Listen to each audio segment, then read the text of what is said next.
What's going on, everybody? Today, we're going to talk about what happened in Minneapolis, Minnesota. There was an ICE officer who was getting his vehicle blocked. They went up to the vehicle, they stood in front. She drove away, basically hit the guy, almost ran him over, and then he shot and killed her through the windshield, I guess. I mean, I'm seeing new angles and new footages or new footages. I don't think is really a word, but I'm going to talk about it today. And there's really a certain angle I really want to talk about. Like, I wasn't even going to cover this. I was going to let it unfold over a day and not really add to the news cycle. But there's just so much weird stuff about this that I really did want to cover it. Because if you think about it, George Floyd died in Minneapolis. This is in Minneapolis. There's that huge scandal with Nick Shirley in he's talking about these Somalian learning centers in Minnesota, and then you have Democrats under fire there from Republicans. And then this happens in Minneapolis. And then Trump said something really strange about it. So it's all very odd to me. And I'm not saying it's not real. Obviously, I think it's real. But when stuff like this happens and everybody just starts acting chaotic, I have to ask the question, one, what the heck is going on here? And then also, what's the play? Is this going to be the new George Floyd for the left, where they're going to rally behind this because there's a controversial killing? But I don't want to give away too much right now. I'm going to wait for people to get in. And Dreamer podcast starts now. I promise I'm going to be as honest as possible. And I think I have some interesting angles that maybe people have or haven't saw yet. But that's the show today. Give me a thumbs up in the chat if it sounds good. Thumbs up on the video for the algorithm. I was going to take a day off, but I wanted to do this. So here I am. It's the Dream Rare Podcast. Welcome to the show. The way to get the news at the desk or on the road. Let's go. God is great and success in our control. The world is crazy, but we get better from obstacles. Yeah. What's going on Facebook? What's going on YouTube? What's going on Rumble? Appreciate you guys. Thanks for being here. And before I get into the really interesting angle, I just want to cover it and be as honest about what actually happened before I get into like the more interesting angles of it. But if you haven't seen the footage, this is really wild for multiple reasons. I mean, first of all, I think Minneapolis was under a lot of issues because of all of their fraud allegations, and everybody had a microscope on Minneapolis and Jacob Frey, Tim Walz. I almost called him Tim Pool, but Tim Walz.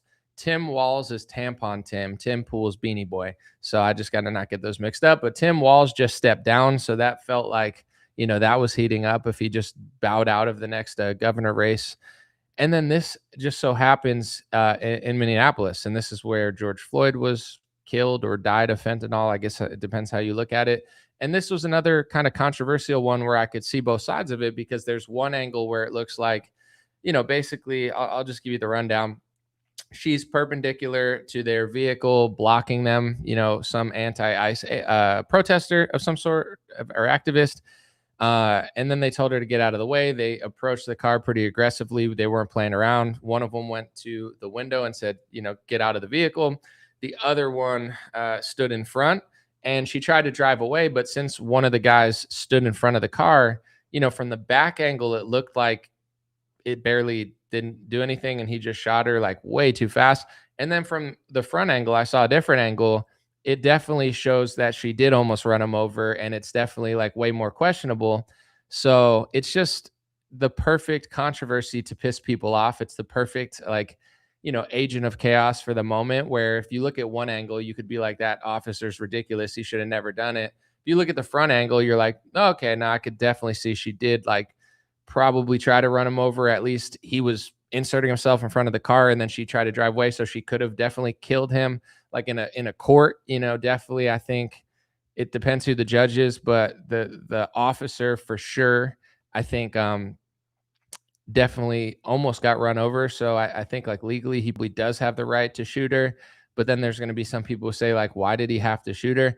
But here's an angle of it that I want to point out, because I wasn't even going to do a video on this because I wanted to let it simmer.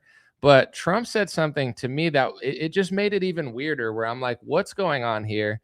Because I'm not saying this, I'm sure this is an organic event. I'm not suggesting it's not, but it's almost just like the perfect George Floyd scenario to piss everybody off. And then Trump piles in and makes absolutely no sense to narrative that already was controversial. Like, let me just read what Trump said, because when I read this, I was like, all right, I got to do a video on it, because now I'm suspicious. Now something doesn't add up, and now it just seems really, really weird.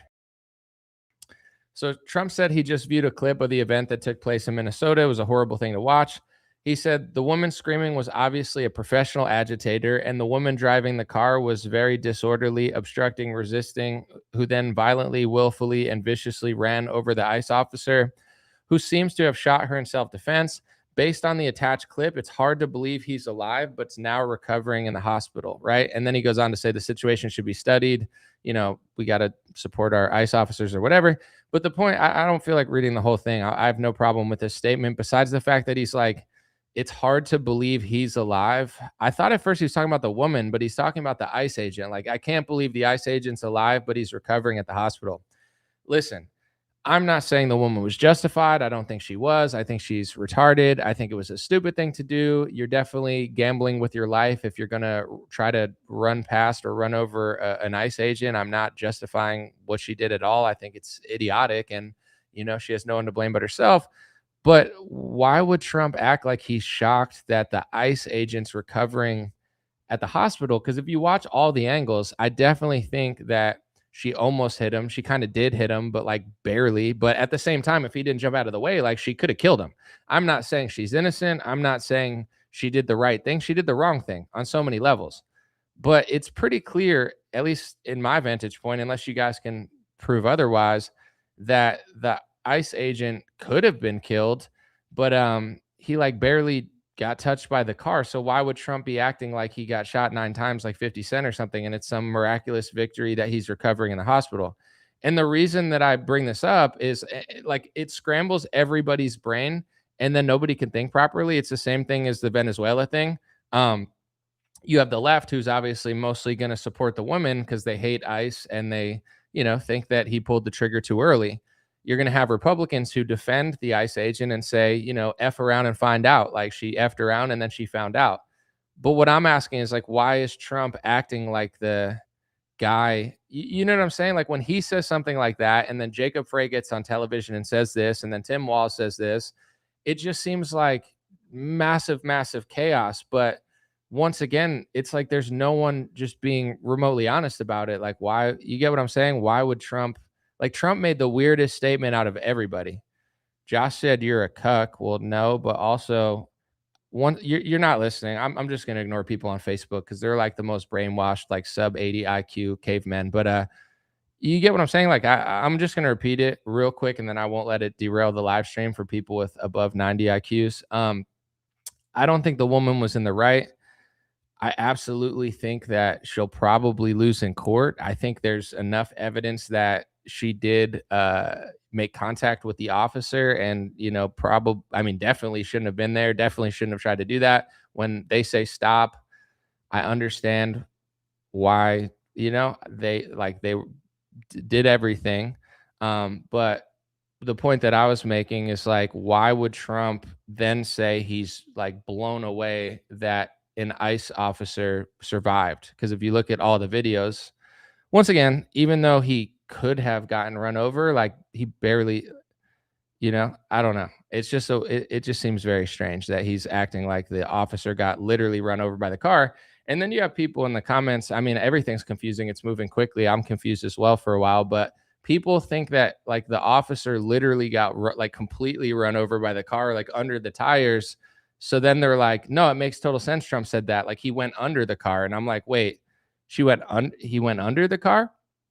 I don't think he did. I saw all the videos. There was no officer under the car. She died? Yeah, apparently the woman died, but let me repeat it because it's getting confusing, and this is the whole reason I did this live stream. The woman, I believe, died, but in this, that's what I thought at first too, that Trump was talking about that. Trump's talking about the ICE officer. He says, based on the attached clip, it's hard to believe that he is alive, but he's now recovering in the hospital. So Trump, this is the point that I'm trying to make for people following. It's a weird statement to make, because even if you believe that the officer was justified in shooting her, even if you think the woman's retarded and, she deserved her fate, I don't think anybody thought that, like, Will the officer survive? Like, everybody knew the officer was going to survive because he barely got touched because he had good reaction time and he jumped out of the way. That doesn't mean she's not guilty. That doesn't mean you could try to run over an officer, but it's like, if I like jump out of the way, would Trump be like, it's miraculous that he survived and he's at the hospital? Like, I can't believe it. It's like, it's just a very weird recovering from what exactly? That's what I'm asking. It doesn't actually make any sense. And this is the point I'm going to get. I'm going to ignore all the people spiraling on Facebook because they're literally like insane. They don't understand anything. You guys are talking to me as if I think that the woman's innocent. I don't think the woman's innocent. I think she's stupid. I think if you do what she did, it's not a shock if you get shot. Like, you can't do what she did to a police officer. I have to say this so slowly because for people with like sub 70 IQs, it's literally like talking to an animal. I am not supporting the woman. I don't think she did the right thing. I think there's enough evidence that she did make contact with him and could have ran him over if he didn't jump to the side a little bit. But no one, including you guys, thinks that the officer got literally run over or like even hit to any extent where it's some sort of miraculous, amazing thing that he's alive in the hospital, like he got shot 9 times, like 50 Cent. And that's why it's just weird that Trump said that. And this is the whole thing with politics. Like, I think if you believe in one side or the other, you're just always arguing over certain stuff like this, where it's like, I get it. Defend the ICE officers if you think they're innocent.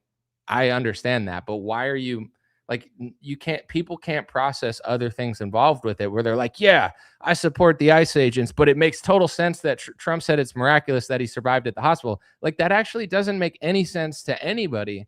And if Trump didn't say that, literally no one would say that. No Republican would have said that. No Republican supporter would have said that. No Trump supporter on Facebook would have said that. Literally no one would have said it was some sort of miraculous thing that he somehow, like, Trump is making it seem like he got run over literally, or Trump is making it seem as if like he, got hit really hard. I don't know. It's not, that didn't happen. So why say that? But now you have people yelling at me, yelling at other people. It creates another layer of the chaos. It's already a chaotic situation. It's creating another layer of the chaos that doesn't even need to be there, because I actually, for the most part, agree with what most people yelling at me are saying. They think I'm taking the other side because I'm just pointing out something weird that Trump said. But that's I personally don't believe in these people, so I'm just questioning, like, what are the chances, right? What are the chances that this exact thing happens in Minneapolis as soon as all the Democrats are under fire? What are the chances? Hold on one second, real quick. I'm just gonna play this, but I want to just close my door so it's more quiet. Hold on. It's the Dream Rare Podcast. Welcome to the show. The way to get the news at the desk or on the road. Let's go. God is great and success in our control. The world is crazy, but we get better from obstacles. Yeah. Sorry, I was just stalling for 10 seconds, but someone said, I'm just here to listen to you say Minneapolis.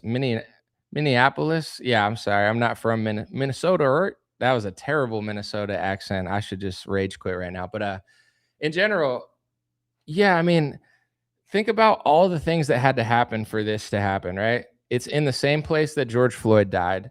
Democrats are not doing well in that state, at least like as far as the national, I would say, opinion goes, based on Nick Shirley's reporting. Then this happens there. If, like, even outside of your opinion, I would say politically, this would be more of a gift to the Democrats than the Republicans, because this gives them something to be pissed at. Republicans don't need, like, I mean, some people love to be pissed off, but I don't think Republicans, in order to win an election, like, they need that necessarily, unless they're doing really bad and their politicians aren't doing anything. So that was kind of happening, like maybe part of the Venezuela thing too. It's like, now that gives you something to cheer about. But the left, they don't really have much to rally around. And now this is giving them like a new, controversial type George Floyd moment to completely backlist all of the other things that Minneapolis did. Now, when you, sorry if I say it wrong, but if you search it, now you're going to find all this instead of Nick Shirley's reporting. Like, all I'm asking is, like, what are the chances? Thank you to the smart people that understand. I appreciate you. White Wolf said chaos generating the way, more anger, fear, and division. Yeah, like, I mean, it's just so many things had to happen in order for this to happen in the same spot as George Floyd, in the same spot as Nick Shirley's reporting, where Democrats are looking very suspicious. And then you have in ICE, whatever they were doing, the woman just so happened to be parked there. The ICE agent just so happened to like stand in front of her car. I'm not saying he has no right to do that, because if you're trying to stop somebody, you could stand wherever you want. You could lay down in the road and say, I dare you to run me over. But to me, it's like I wouldn't do any of the things that any of these people did. Like, someone said Bob Ross, thanks for the $10 super chat. Appreciate you, Stock Junkie.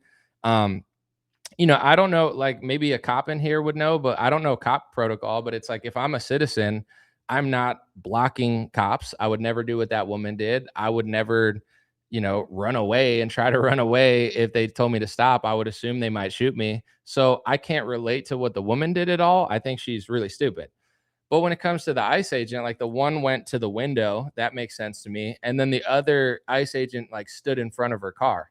Let me know if you're a cop or you work for ICE or something. Is that what they tell you to do? Do they tell you to stand in front of the car and just risk your life if to see if they'll go or not, and then shoot her if they do? I'm not sure if that's protocol or not. But what I'm trying to say is just so many things had to go wrong in order for this to even happen. And the fact that it happened in the same place as George Floyd and Nick Shirley's reporting is just weird to me. And then Trump makes a statement being like, it's miraculous that this guy survived, when no one thought he didn't survive, because even though he could have got run over, he like barely got touched that much. I mean, it made contact, and you could say he had the justification to shoot, but it's not like anyone thought he got like bulldozed and his entire body was like mangled or something. Like Trump's acting like he survived a fire. It feels like this is just trying to piss everybody off and create chaos. And now you could see, right? You have Democrats in the streets right now going crazy over ICE agents, and they have like Blackhawks in the street of Minnesota.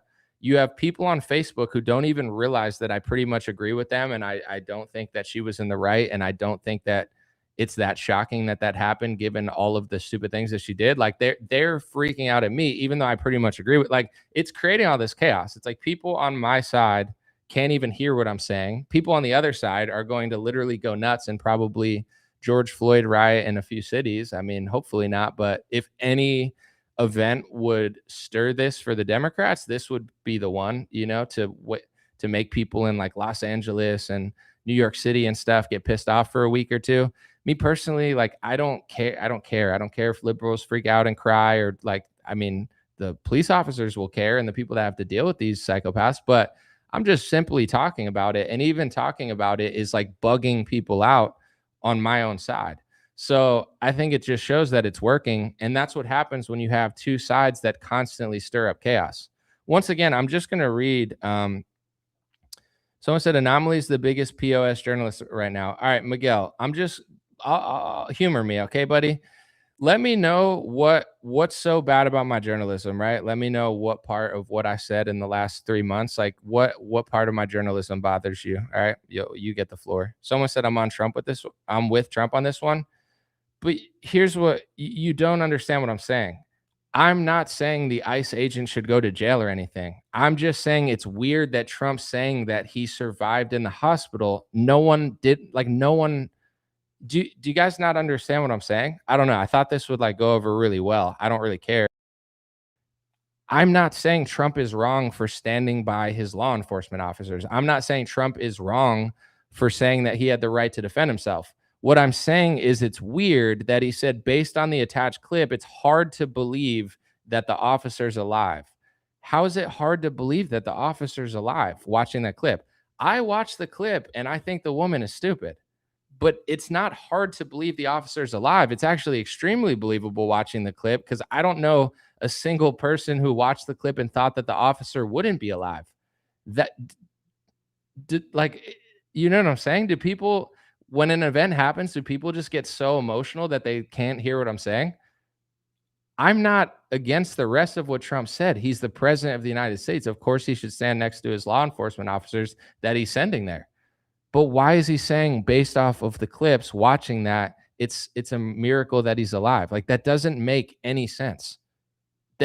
Thank you, Sherry. I mean, it's like actually, it's so obvious. They think I'm taking the side of the woman. They think I'm taking the side of the liberals. They're not listening to what I'm saying. But that's the case with, like, that's what people do with everything. They just think you're a liberal if you say something that makes sense. I'm not defending her. It's like, based on watching that clip, I can't believe the officer survived in the hospital. And then there's people in the comments that are literally like, I think he got run over by the car, like he went under the car. And I'm like, he didn't go under the car. You have to separate the fact that I'm not defending the woman. I'm just saying he didn't go under the car. Someone said Anomaly's pretty dead on to me. I think the reason that I've maintained an audience and been able to do this is because there's some people out there that do actually listen. Like, there's an audience for people that are libtards. There's an audience for people that are socialists and communists. There's an audience for people that just obsess over Trump and want to watch Fox News. And apparently there's an audience for me too. Someone said a car is a deadly weapon. I agree. I'm not like I gotta say, I'm gonna say this a million times.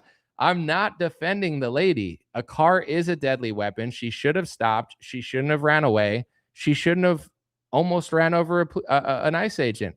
I'm not disagreeing with any of that. You guys are acting like I'm saying that. What I'm saying is, why would Trump say what he said? That I'm going to just keep reading it until people can process what I said. I'm sorry to the smart people here, because the slow people need to hear it 4 times. It's like, when certain people take the special bus to school, they need a different class. Based on the attached clip, it's hard to believe he's alive, but now recovering at the hospital. What is he recovering from? How hard is it to believe watching the clip that the ICE officer's alive? It doesn't make any sense. But this is what I'm saying is, a lot of times politicians, especially the left too today, but they purposely don't make sense because they just create more chaos on top of an already chaotic situation, to the point where it's already working on people because they're not even listening to what I'm saying. They're just assuming I'm taking the side of the left, which I'm literally not. I'm just saying Trump somehow finds a way to say the dumbest thing that no one would ever say if he didn't say it. He's 80 years old. Maybe he's just getting old, but that's all I'm saying. $20 super chat. She said, former Minnesotan here. Those women in Minnesota are so indoctrinated, and leftists are crazy. We moved in 2021 and it was the best decision. 2 of the 4 kids left too. I'm not a fan of college liberals. Congrats for getting out. But for the people that don't listen, yeah, any college leftists, like their ideology is all screwed up, and they're so sure of themselves and they're so confident and they think they know so much, but they don't. When I talk to the smartest and wisest people, they're always pretty humble and they're always listening and learning. The dumbest people I talk to, whether they're left wing, Marxist, communist, right wingers, like the dumbest people are always the most annoying to talk about, because they'll talk to you like they're some sort of expert when they're like the dumbest person. If you sit in a room with 10 people that are like the smartest, wisest people, it's going to be the dumbest person who talks the loudest and the most sure. It's this weird phenomenon in life. So I feel like a lot of leftists, they like, anytime you talk to them about certain stuff, like they think they know so much better than you. They're so sure, but they're not even right. And then even on the right, like the people that get mad at me all the time, they don't even know. They don't even know that I agree with them. Someone said they have to keep everyone in chaos. That's what I think. I mean, once again, this could be an organic event, but it's like, what are the chances this happens in Minnesota, where the George Floyd thing happened? What are the chances that, this happens right after Minneapolis politicians and Minnesota politicians are in hot water over a daycare scandal? This gives Democrats something to freak out over. Trump says something that makes no sense to make it even weirder and more chaotic. I just find it all very strange. That's why I did the live stream. I didn't come here to do a legal defense of the woman. I also didn't come here to do a legal defense of the ICE agents, because I think legally they probably are going to win the case if it's a fair judge, because she, a vehicle is a weapon and she did get way too close for comfort. With that being said, I don't think he had to kill her, but he did. And it's one of those things where it's like, I don't know. If I got pulled over and they said, get out of the vehicle, I definitely would not run away. I mean, maybe she was scared or something. And I mean, ICE agents could be scary, but it's not, I would never be in that situation. So I don't really know. I could see it from both sides. He'll probably win the court case, but I also do think like he definitely didn't have like if you watch the video and say he's in the right to shoot her, I agree. He can get away with it, sure. Did he have to though? Probably not. But do you want to just let someone drive away or do you want to shoot him and kill him? These are decisions that I don't have to make because I don't work for ICE or the law enforcement. But it's always damned if you do, damned if you don't. But I don't think it was necessary. But also, what she did wasn't necessary. So there's a whole back and forth where it's like she shouldn't have been there. They think they shouldn't have been there. Then they tell her to stop. She doesn't stop. They tell her to get out of the car. She doesn't get out of the car. And then he stands in front of her car. Is that like, okay. And then she almost kills him. And then he literally kills her. A lot had to go wrong in order for all of that to happen. And I just find it wild that it's in the same place that George Floyd died. Someone said I've had it with both parties. People are, people are very emotional and wound up when something happens.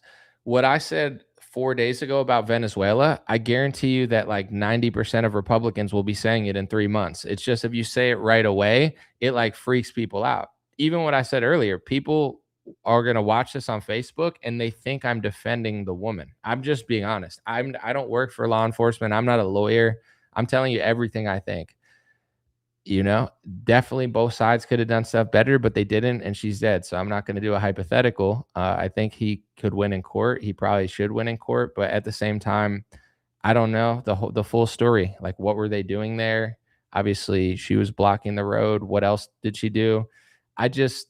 I'm more interested in the angle of, is this purposely to divide us for chaos more than I'm like, taking some sort of like, oh my gosh. I just think I I don't trust, just based off what Trump said and based off what everyone said. I don't trust it. I don't, and the fact that it's in Minnesota after all of what's been happening the last few months, it's one of those things you roll the dice and it's like, oh man, that's like a 1 in a million chance, but it just so happened. You know, what are the chances that the country locks down and then big pharma makes billions of dollars off of an mRNA vaccine that they've been wanting to roll out for years, but they didn't have the legal justification to. And then when a pandemic happens, they use an emergency prep act in order to warp speed it through trials. And now it's like out to the public, but it's on you. Oh man, what are the chances of that? It's just like 1 in a trillion. It's not a coincidence. They purposely did it. With this, I wouldn't say they purposely did it, but I just find it fascinating. Like, what if this happened? What a unfortunate thing for I don't know, Republicans, because now it gives Democrats in Minnesota something to point at so people aren't looking at them. What a convenient, crazy, insane thing to happen to shift the political paradigm and piss off left wingers. I'm not saying it's staged. I don't think it is. I'm just saying, like, what are the chances? It can't be like 1 in 10. It's, when you add everything up. But weird things happen every day. I don't know. It's a weird country with a lot of things. Let me read the super chat. Someone said, first things first, listen to cops, but every single politician who suggested people fight and oppose ICE has blood on their hands right now. Yeah, I mean, here's a dicey situation with that too. I hear what you're saying, but it's like, do I think Tim Walz's rhetoric and Jacob Frey's rhetoric and Democrats' rhetoric, do I think it's helpful? No. Do I think it's healthy? No, I think they're batshit insane and they're messing people up. But if you're willing to say that their rhetoric leads to death, then if Donald Trump says fight, fight, fight, and then they do some Fed op and then they say that a Trump supporter killed somebody or something happens, are you to blame because you listen? Like, you know what I'm saying? So they'll say Tucker Carlson's killing people because he's questioning the Israel lobby, and Candace Owens is hurting people because she's talking about Jewish people. It could go both ways. So it's like, do I think their rhetoric's helping? No. I mean, I guess it could be considered different there because you have Democrat politicians basically saying, don't listen to these law enforcement agents. So I guess you could make the argument that it's different because they're telling people not to comply with federal law enforcement. So, I once again, I see it both ways, but I think for sure, if Republicans ever say your words equal violence, then that's going to be used against them times a thousand. And it's already being used against journalists like myself. If you report on Israel and Palestine and Ukraine and Russia, you're killing people because you're telling people what's happening. People say that all the time. So I don't think that's the smartest way to go about this, but to each their own. But that's what Trump's going to do. But once again, this is the agent of chaos angle that I see. Trump says this, they say this, Trump loses the midterm, they try to impeach him. Like it's never going to end. I could already see this year being extremely chaotic, and I'm not going to buy into it, but um, you get what I'm saying? It's like this is just my personal perspective on it, and you can feel free to disagree. But if you believe in the Republican Party and you believe in Trump, it's easy to see it another way because you're like it's the right versus the left, and we're gonna like beat them. But for me, I've figured out who the Republican Party is and who Trump is and who's funding them and what they really do. And now it's more like I don't trust them either. So while I'll stand by them if they do the right thing, and I'm not going to turn my back on a law enforcement agent if I believe he did the right thing, but I'm not going to stand with Trump because I see it more as eventually they're going to set us up too. Like I don't think, oh man, we're right versus the left. Like Trump, I literally would trust like a random stranger more than Donald Trump at this point because history repeats itself and he's proven that he's not trustworthy. That doesn't mean I trust Jacob Frey. I mean, I trust Jacob Frey even less than Donald Trump. But, this is where I see this going. When something like this happens, you're going to have two sides have an opinion, which is totally understandable. But I watch for call of actions. And when the call of action doesn't make sense, then I already know it's a trick. It's like, well, now you're not allowed to disagree with us because your words mean violence. Yeah, that's going to be used against Republicans. It already is being used against people. And I've already seen people getting, they talk about other countries and freedom and stuff. I've already heard recently of multiple people getting censored again in the last couple of weeks just based off of, being overly critical of Zionism. And now people are writing articles and getting, certain people banned from social media companies. So it's like in this country, we have more free speech in this 2 years on social media than we've had it in a while. It's either we're either going to get more free speech back or we're going to lose it again. So for me, I've lived through when I got my entire Facebook demonetized for posting like Tommy Robinson. They went back 5 years. I just posted what he said, and they went back 5 years and demonetized my whole account. I lived through COVID where I literally couldn't even talk about the tyranny happening, and they did a lot of crazy things during COVID-19, including delete my entire TikTok account where I was reaching the youth with hundreds of thousands of followers, and they deleted my whole account. So now I'm in a situation where Facebook is the least censored it's been in a while. Instagram's the least censored it's been in a while. YouTube and Twitter are the least censored they've been in a while. So for me personally, anybody that says, "Oh, words equal violence," well, that's how they're going to shut down YouTube and Twitter again if they can't, do the pandemic narrative. Because it's like, oh yeah, well Tucker might be telling the truth, but Tucker's words cause violence because he's saying that Israel's killing journalists and civilians, and you're not allowed to say that Israel's doing that because that's hate speech and that makes people hate. And it's like, so people at war can kill people but nobody could talk about it. Like, this it's a very slippery slope. So I don't care about Jacob Frey or Tim Walz at all, but just watching and I'm trying to say this for people who don't agree with me because the people who agree with me already get it. But for the people that still trust Trump and like Stephen Miller and stuff, I'm just so far past that point. When I see the way they talk, it's not that I disagree with everything they say. Like Stephen Miller, Trump, I probably agree with a large majority of like their actual policy and what they say they're going to do, even though they never do it or they kind of do it. Like it's not that I disagree with everything they're saying.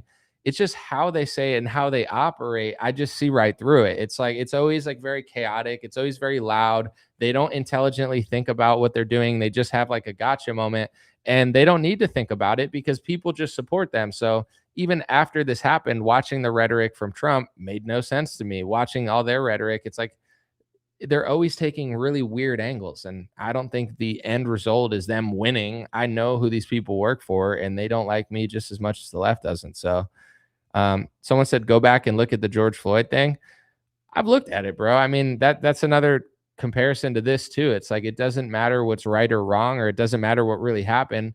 The perception of what people do and how they react, like the people burning down neighborhoods and grocery stores, that they didn't care. They're not, like the facts matter to somebody like myself who cares, and people who want to know the truth, like probably most of people here. But the truth doesn't actually matter to most people, and that's a weird place to be. Like they don't care what really happened or what really was the cause or what he was really doing. It's just the emotion of like, I'm mad, I see the imagery, let me go burn down a neighborhood, even though it makes absolutely no sense. And here's the thing, even though I think the right is better than that in many ways, you listen to certain people on the right and you realize they're not really interested in the truth either. So we live in a post-truth theater where it's like Trump versus the libtards, and that's all most people care about. People on the left, they don't care if up is up and down is down and left is left and right is right. It's they just don't like Trump, or they don't like Republicans, or they don't like conservative ideology or Christian ideology. And then you get to the right, and the truth is, these people don't care about the truth either. Not everybody, but a lot of Trump supporters, it's just Trump, Trump, Trump. Like Trump could literally tweet out, the guy who shot her was Mexican and black and from Mars and was 9'11" and his leg was coming out of his neck. And I could sit here and be like, hey, I agree with 90% of Trump's statement, but I don't think he was 9 feet tall from Mars having a leg out of his neck. And 90% of my Facebook audience would be like, you're a liberal, you're a libtard. Like, this is the world we live in. Like, people are literally going nuts over politics, and they don't have any sort of like backing or background to what they're thinking. It's more just like, I like this guy, everything he says is awesome. If you even slightly try to do your job, then but you're a bad man. And one on that note, I'll get back to this, but I was going to do a whole video. Maybe I'll just talk about it now and chop it up as a clip and just put it in a separate video, because I want to talk about the whole Dan Bongino stuff. But let me take a sip of my coffee and I'm going to talk about that, because I'll probably make this into its whole own video. So I'm going to ignore super chats and stuff for like 10-15 minutes, try to have like a good little moment, and then I'll get back to it. Someone said, I think Anomaly sounds paranoid. I'm not paranoid, bro. It's just I'm just going to read your comment real quick, Dave. I figured out 6 years ago, once someone pointed it out to me, who was bankrolling Republicans, because I was probably naive like you at one point, and I thought, well, George Soros and left-wing donors fund the left, which is, true. George Soros, he's not the only donor, but he's definitely one of the big left-wing donors in the world. But then I just assumed that Trump didn't take money. So I was like, oh, the left is bad because they're sold out, but the right isn't. And then I figured out Trump takes hundreds of millions of dollars, and the GOP, like Mike Johnson, Lindsey Graham, all of the people that you guys hate, they're all taking money. So the reason that I'm so consistently right, and even though people get mad at me on Facebook, like my track record is astronomical. I would get an award if it weren't for Jeffrey Epstein, friend, or the fake plant that they wanted to regime change the next place, like the lady who looks like the Joker. But in general, it's like my track record is so phenomenal because you're watching the characters thinking I'm paranoid. I'm a journalist, I'm an analyst, so I could see the hidden hands. And when you realize who's dumping hundreds of millions of dollars into Donald Trump, you could figure out what he's going to do, because he does whatever they want him to do because they pay him. You can't you can't even not show up at work. If you, and I'm not saying you, I don't know how much you make, nor do I care. But if you make $15 an hour at CVS and you don't show up to work, they'll fire you. What do you think happens if you have to take $100 million?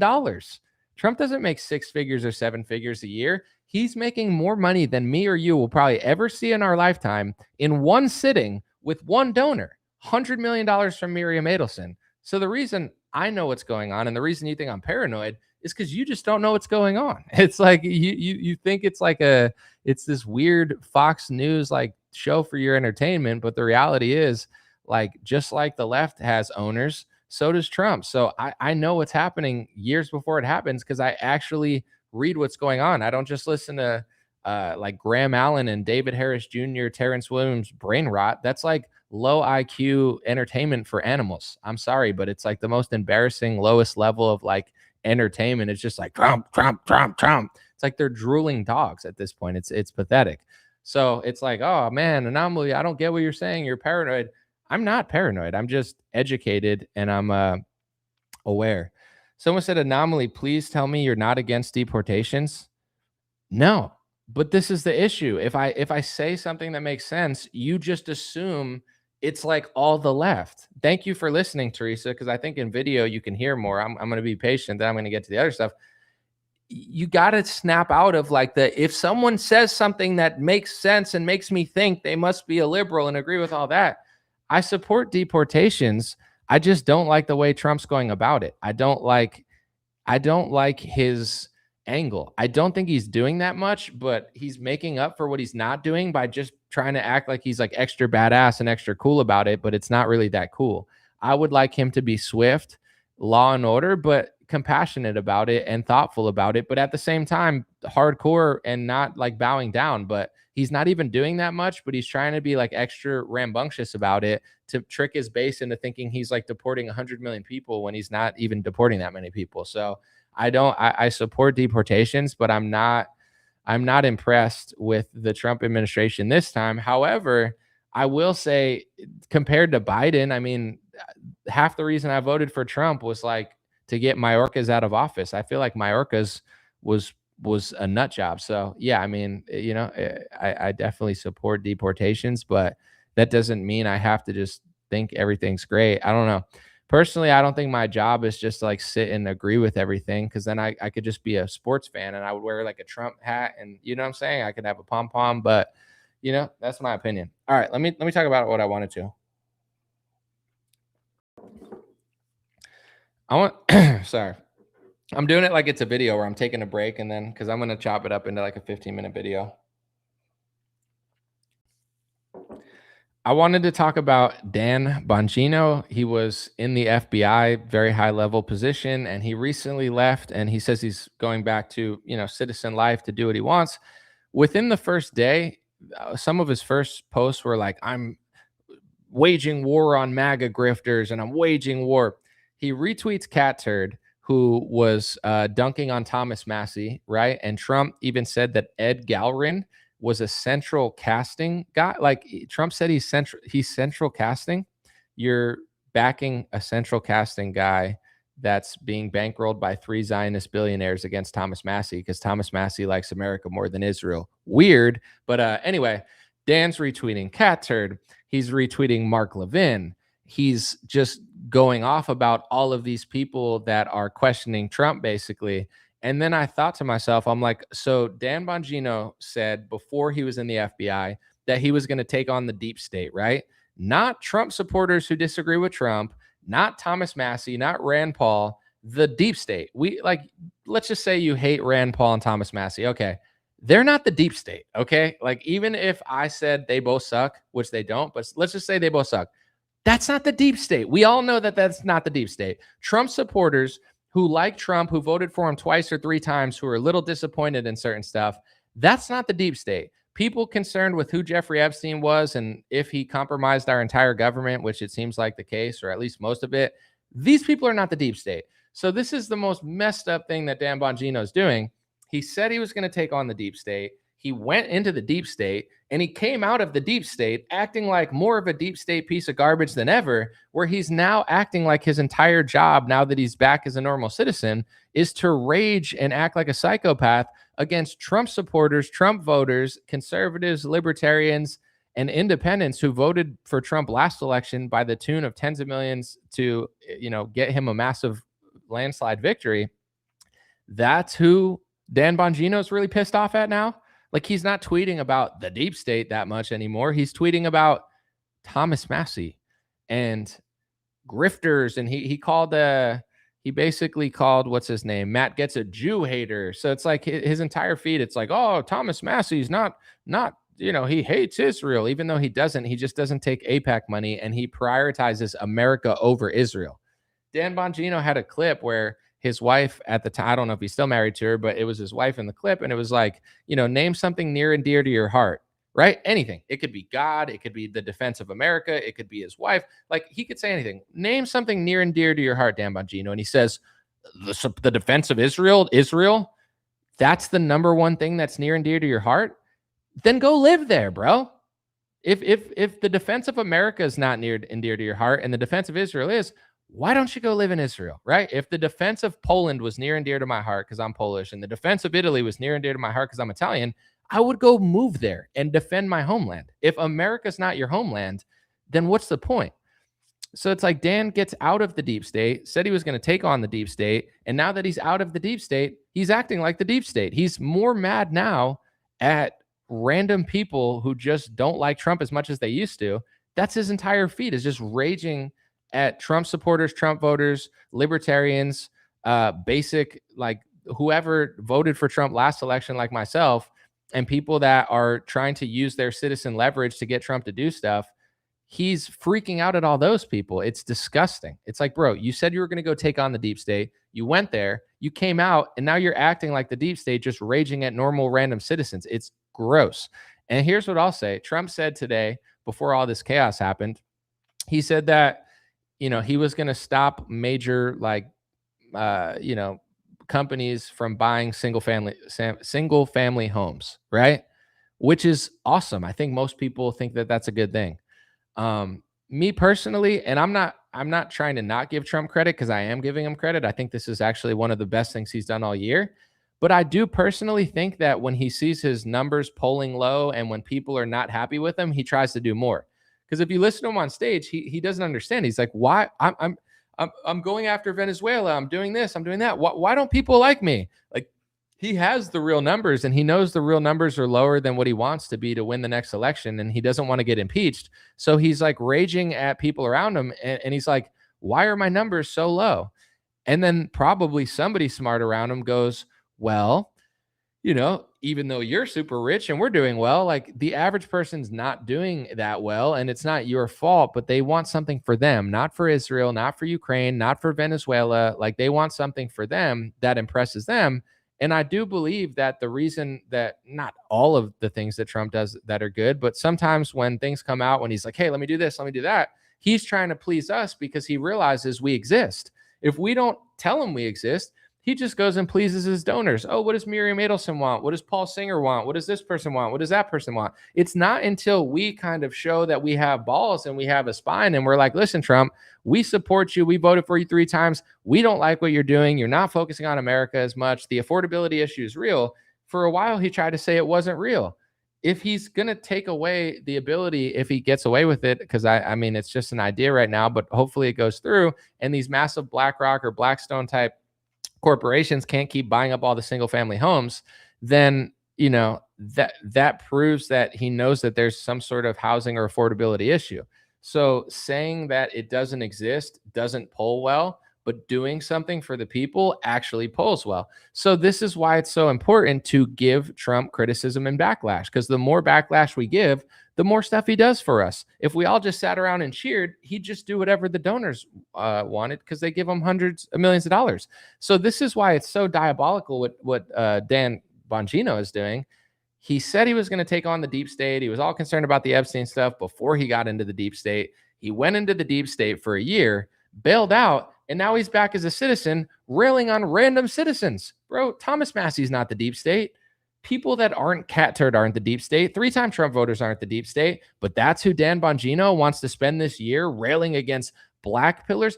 A black pillar says, there's no future, there's no hope, I'm going to sit in the corner and cry. Boo-hoo, boo-hoo. That's a black pillar. And if I see a black pillar, I say, hey, buddy, get up. Look at the sunshine. If the sun's not out, look at the clouds. If the clouds aren't out, go back in the corner. No, I'm just kidding. But it's like, don't doom and gloom. God is great. Let's make the most of our lives and let's enjoy it, right? I don't like actual black pillars who are just negative. I'm not a negative person, but as a normal person, I'm very optimistic. My job is journalism and news analysis. And this is what a lot of people don't understand that call everybody black pillars. Lying to yourself and getting tricked by politicians in a loop, it doesn't make you more optimistic than me. It doesn't mean you're so positive and I'm so negative. It just means you're retarded and I'm smarter. So it's like, I'm an extraordinarily optimistic person. If I'm just out getting coffee, not working, I love life. I'm very grateful. I'm very happy. I'm a very pleasant person to be around.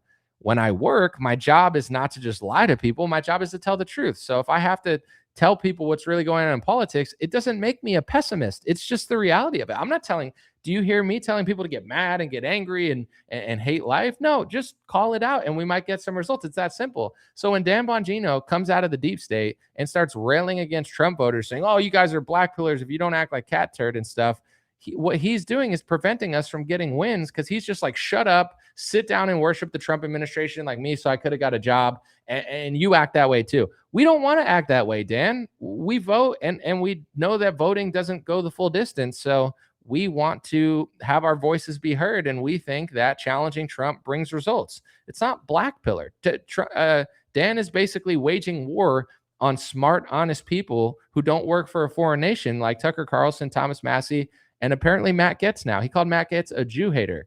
Matt Gaetz has been overwhelmingly friendly in what he's saying. He's just talking about the Israel lobby. So now anybody who talks about the Israel lobby, they're just going to say hates an entire ethnic group of people. It's disgusting. And that just proves to me, it's like, yeah, obviously the left-wing deep state is bad and the deep state is bad, but this new age Trump deep state, it's just as bad. If they're this mad at Thomas Massey, they make a FBI rapid response Twitter, and the first two people they counter are Tucker Carlson and Thomas Massey. That just tells you what's going on at the FBI. They hate us too for being American citizens who serve America. So if any agent is watching this, first of all, appreciate your service. God bless you.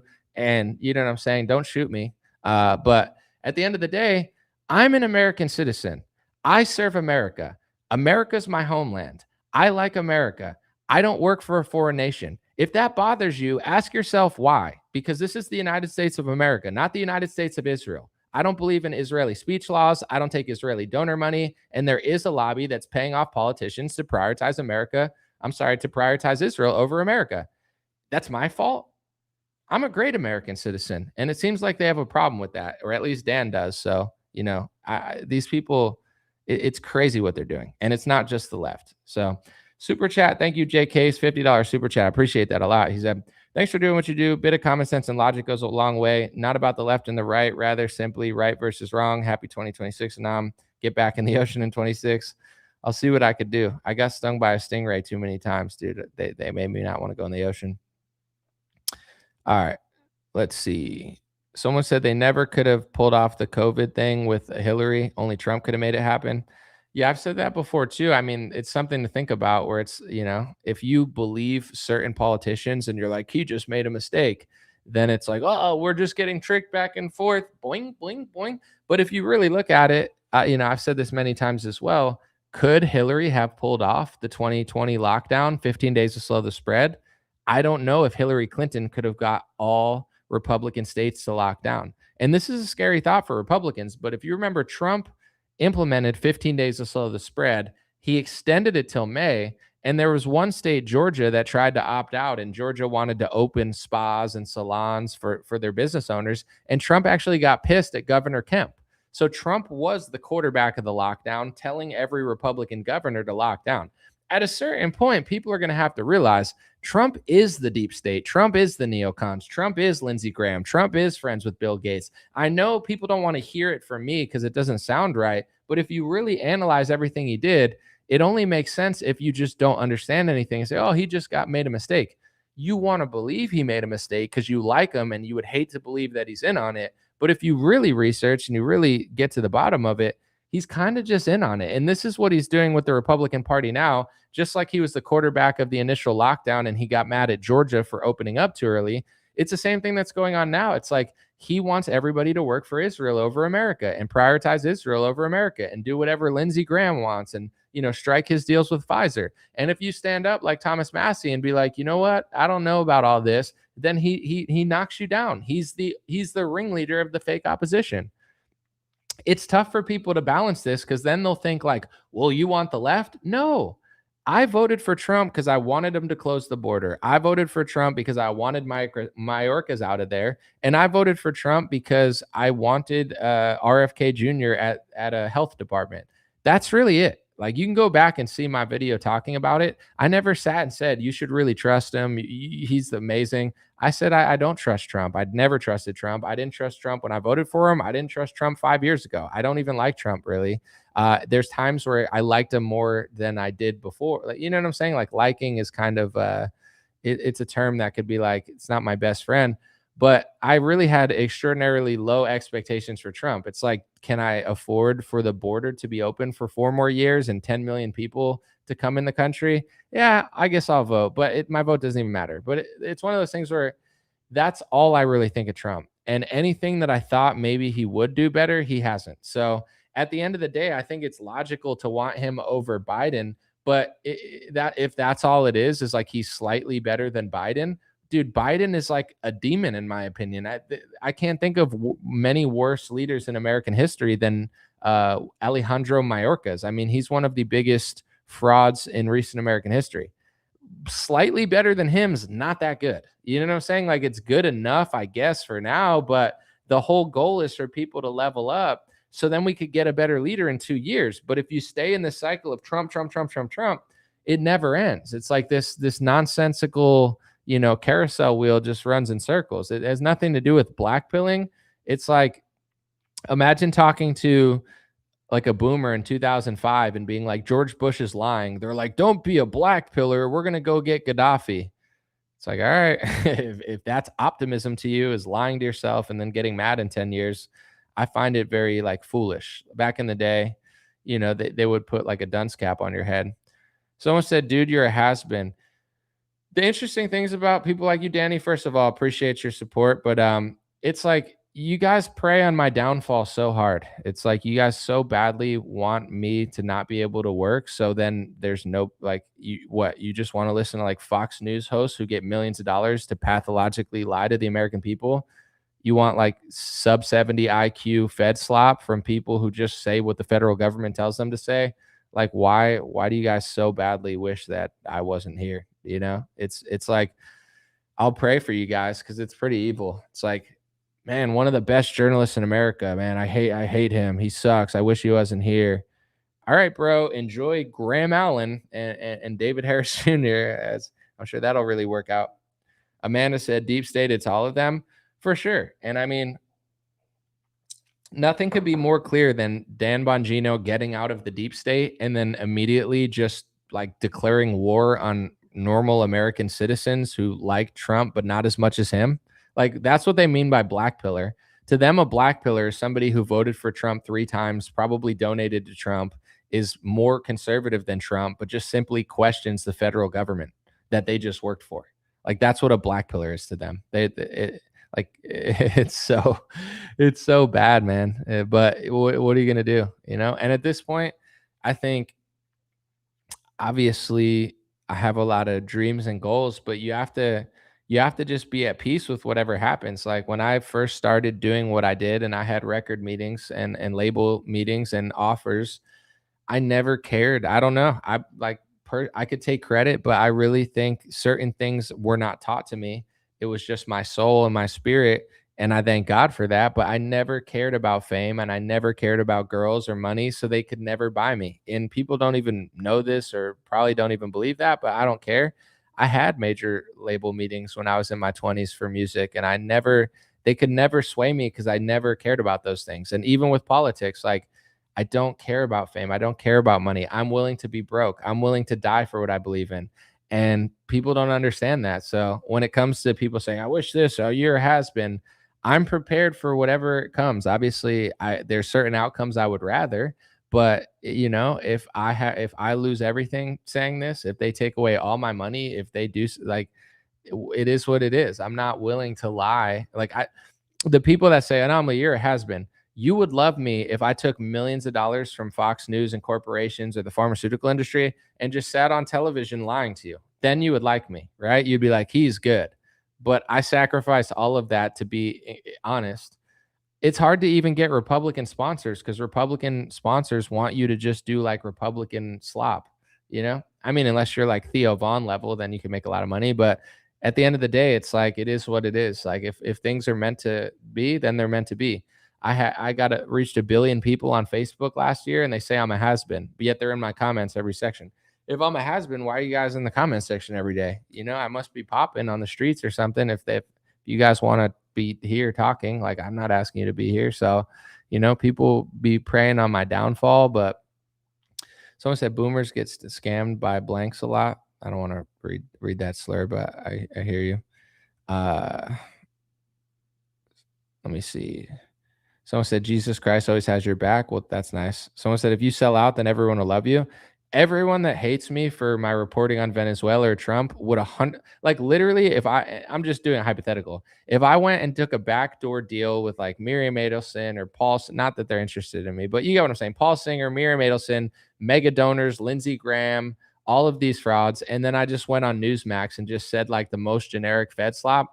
All of the boomers that rage against me all week, they would love me. Like they're literally fools. And I'm not trying to be rude, but I look at them almost like you look at somebody's dog. You know what I'm saying? Like you're like, oh, that's cute. But it's just not on this level, it's not on the level of like understanding things. Like it's mad, it's angry, it's hungry, it pisses itself, it pees in the street.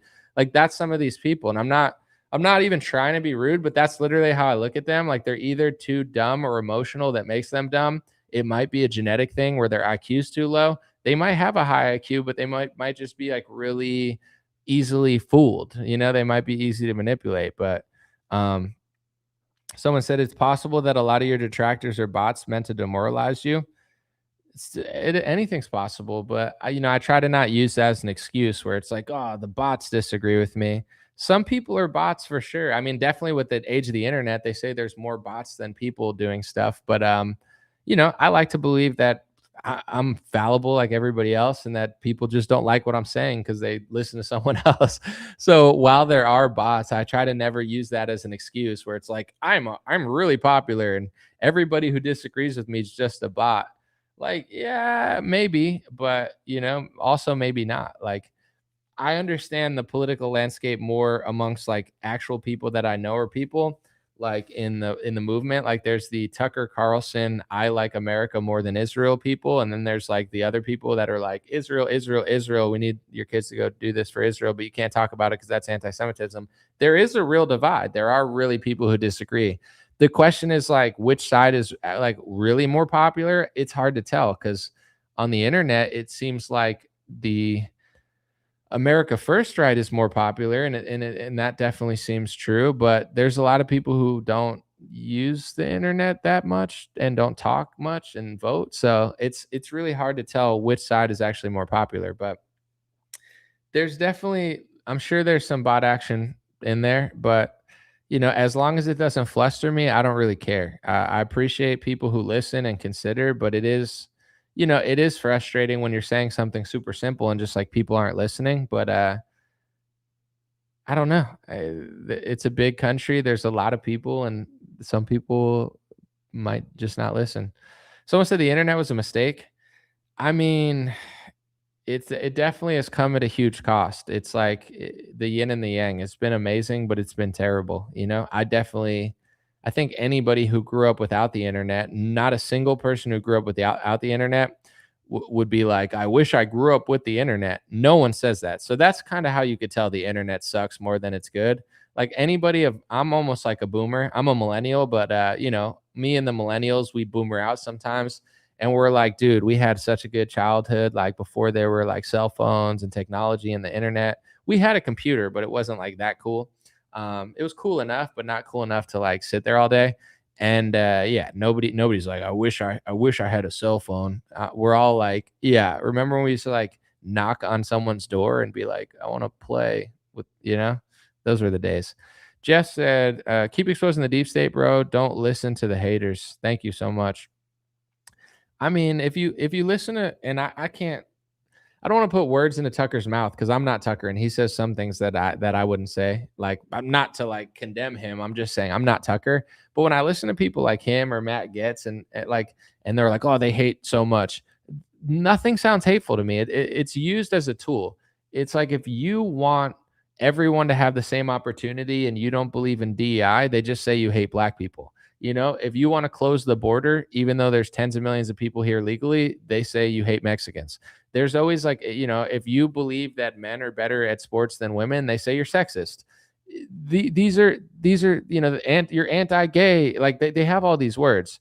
So when it comes to, like Israel, if you say, I don't support these speech laws, they say you hate Israel.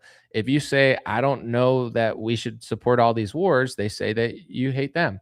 And if you accurately report how many civilians and journalists they murdered, then they hate you. You know what I'm saying? So for me, it's like a spiritual thing. If somebody hates me when I tell the truth, then to me, that's not a good person. They could say whatever they want. They could lie. They could make up the titles. They could try to take my money away. They could try to take my livelihood away. Like that's, you try to do all those things, but to me, you're just like a really evil person. Because if I say like very honest, accurate, thoughtful, compassionate things, and that to you is like water on a witch. Like a lot of these Zionists, like the truth bothers them more than anything. They like spiral. They want everyone to just like bow down to a foreign nation, bow down to these special speech laws.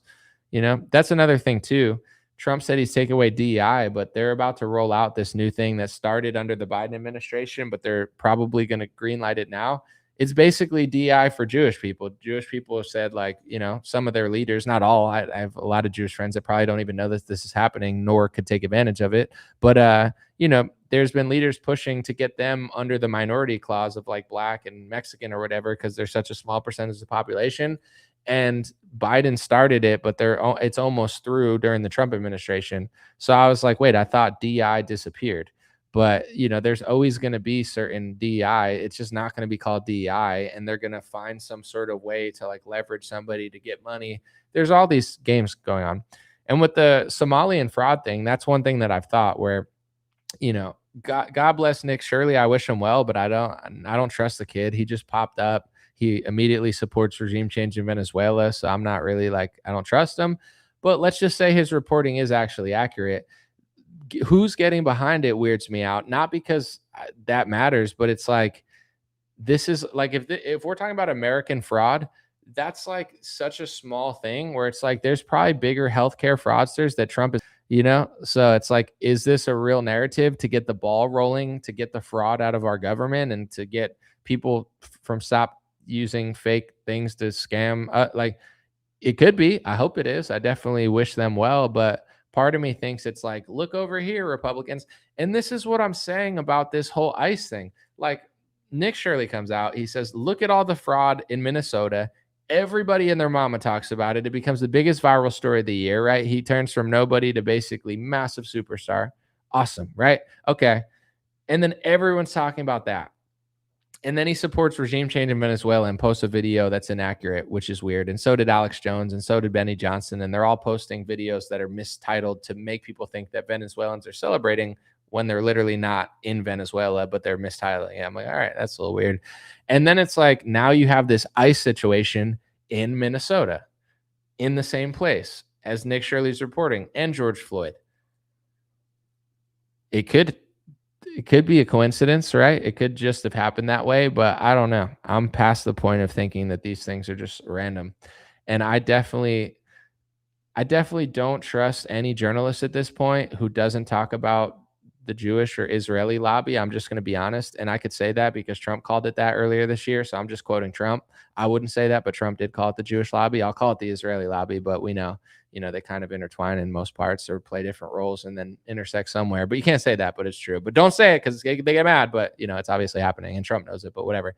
And he works for them. But anyway, it's like, if you won't talk about that element of what's going on, but then you're just going to talk about Somalians, it's like, I'm never going to trust you, but other people will. I won't, but we don't all have to agree, because to me, it's like, all right, okay, now that they have all this proof of fraud, are they prosecuting them? They're not.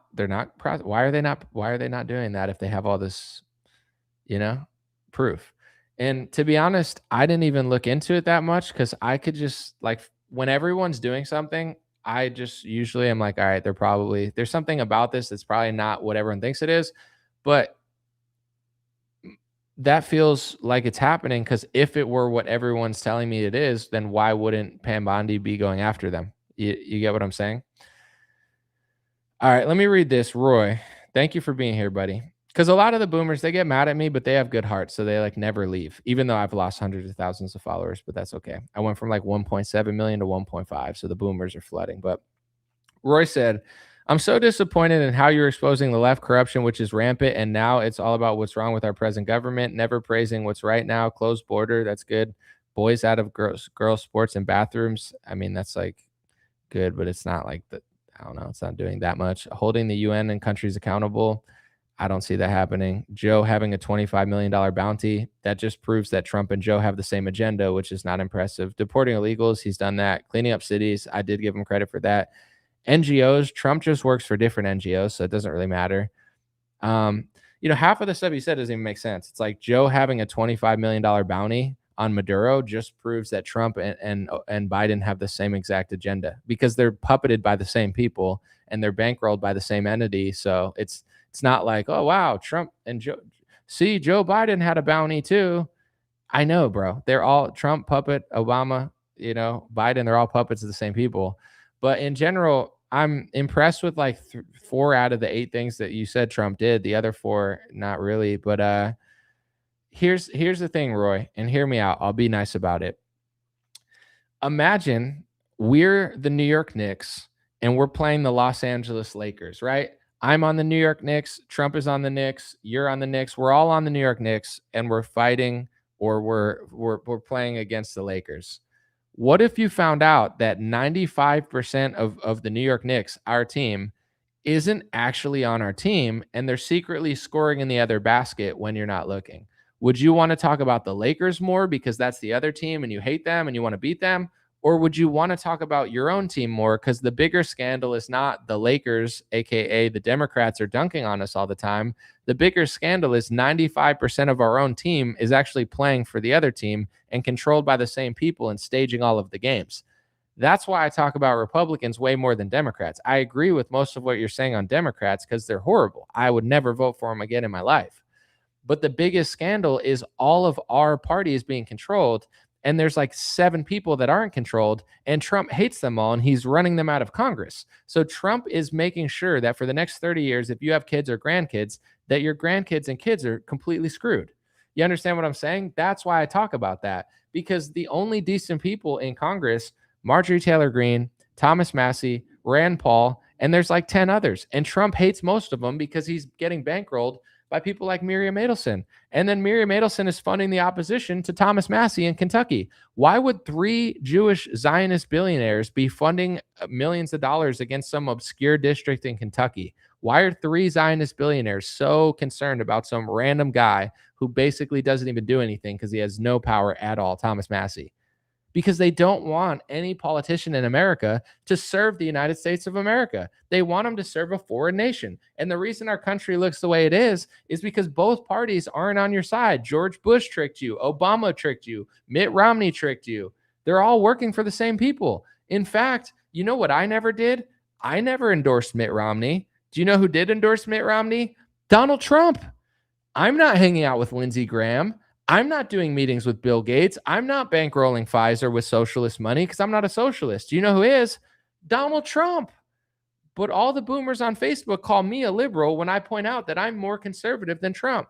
I'm more right-wing than Trump on almost every issue. I think Trump's a libtard. I think economically he's a shit lib. I think socially he's a shit lib. He's just a selfish boomer billionaire who likes money and power, and whoever puts coins in his slot, he'll just do what they want. And right now, the people putting coins in a slot are the people putting coins in everyone's slot, which is the reason I could never talk on corporate television. Do we want to talk about CBS Paramount real quick? Get myself in more trouble, but tell the truth. Oh man, CBS. The left is mad at CBS now, right? Because they're backing the Trump administration more, right? And the left, who used to like CBS because it used to be like Bolshevik slop, now it's Zionist right wing, left wing slop. It's like, oh, we're in the middle. Okay. Who bought CBS? David Ellison, Larry Ellison's son. Go look up quotes, donor things that he's went to. Total Zionist, obsessed with it. Donate, like Larry Ellison loves Israel, right? Okay, sure. But he hires Barry Weiss. Who's Barry Weiss? Barry Weiss is one of the most Zionist journalists on the planet, and they gave her the entire news department. Who did they pick for the head of the news? It's some guy, I forget his last name, but I looked him up in his early life. His early wife moved to Israel. He got a vasectomy when he married some NBC journalist and got a vasectomy, and he's an ultra Zionist also. The left and the right is just an illusion. It's like the left is mad, blah, blah, blah. The right's happy now. This CBS takeover has nothing to do with serving you or serving America. It has to do with serving Israel. It's like, what's best for Israel? And how do we convince these stupid idiots in America to think that we care about them? And the more you notice it and the more you talk about it, the less jobs you can have.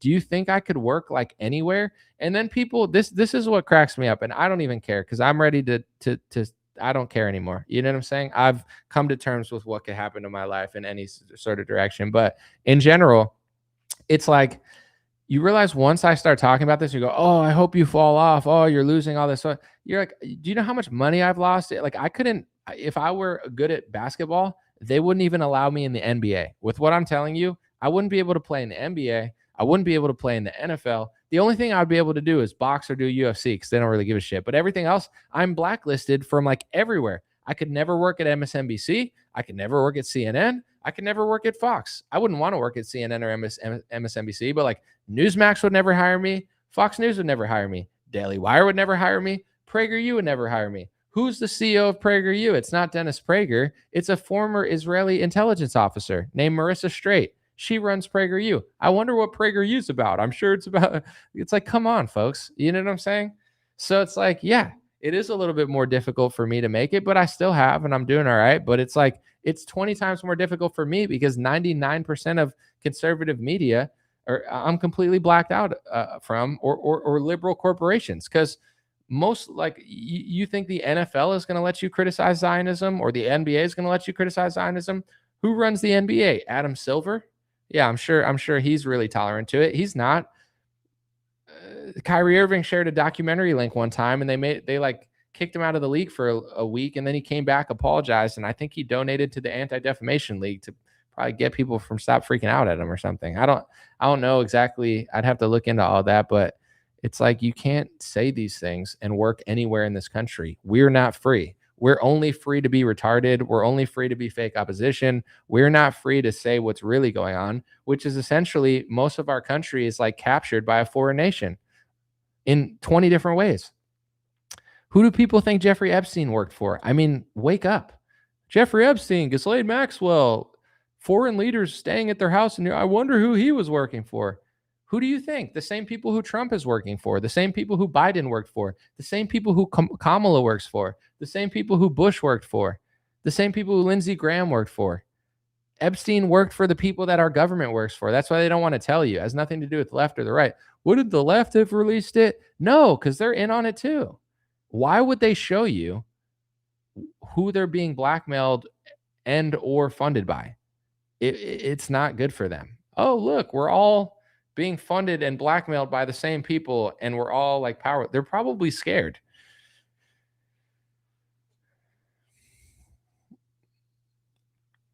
Someone said it's odd to cancel Kyrie, but Amazon, who was selling the documentary, got away scot-free. Yeah, that one was hilarious because it's like he posted an Amazon link and they got mad at him like he owned the documentary. I mean, they can just control who they can. You know, it's like Amazon. Jeff Bezos is rich. He's hanging out with his big titty girlfriend in like Greece. You know what I'm saying? They're doing bottle service, like they're clubbing, like they're in their 20s. Jeff Bezos is tapped out. He's probably doing testosterone, steroids. You know what I'm saying? He's like, he's got his fake titty baby girl there, and he's locked in. You know what I'm saying? They're not going to go after Bezos, but Kyrie working for Adam Silver, the guy who looks like Lord Voldemort. Get in line, boy. No more Amazon links, but Amazon's fine, but not you, Kyrie. Don't post that link. It is so silly. Someone said, "Cry me a river. You're welcome to your opinion." Are you Justin Timberlake, or are you just trying to make fun of me?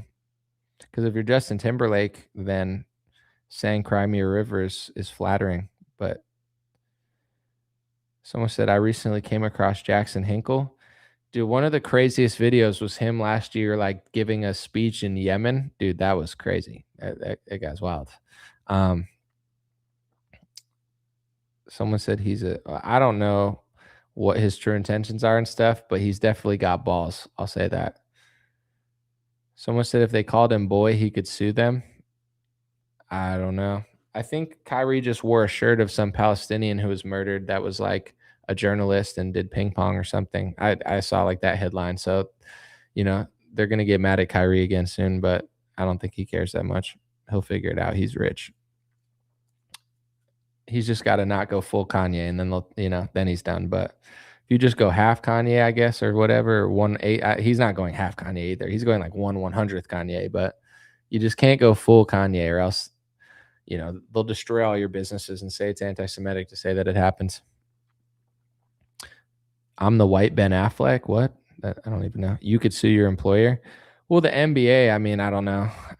Can you sue them for doing that? You probably signed some sort of contract that says that you can't. I'm sure they thought about it before they just like opened themselves up to lawsuit, but who knows? Someone said Jackson Hinkle versus Alex Jones was awesome. I did not see that, but I could see it being interesting. Thoughts on the new food pyramid at the White House? I mean, I looked at the website, but it was kind of hard to navigate. I think it's long overdue that the food pyramid is switched. So I think this is one of the good things. Um, I mean, yeah, I think it looks like an improvement for sure. It's just unfortunate that it's being so overshadowed because I think like a lot of scandals, like they tried to add some pesticide clause where you couldn't sue the pesticide manufacturer, but I think it got taken out, and the Trump EPA is trying to greenlight like forever pesticides or forever chemicals in pesticides. So it's one of those things where I'm not trying to be an overcritic, but it's like if you change the food pyramid website, but you're greenlighting forever chemicals and pesticides and doing deals with Pfizer, like it's not really that great. So, yeah, I mean, in my opinion, RFK is a massive improvement there, but I think the swamp and just Trump in general are just too powerful for RFK. Like, if Trump says he's going to cut a deal with Pfizer, what's RFK going to do? It's like go make a food pyramid.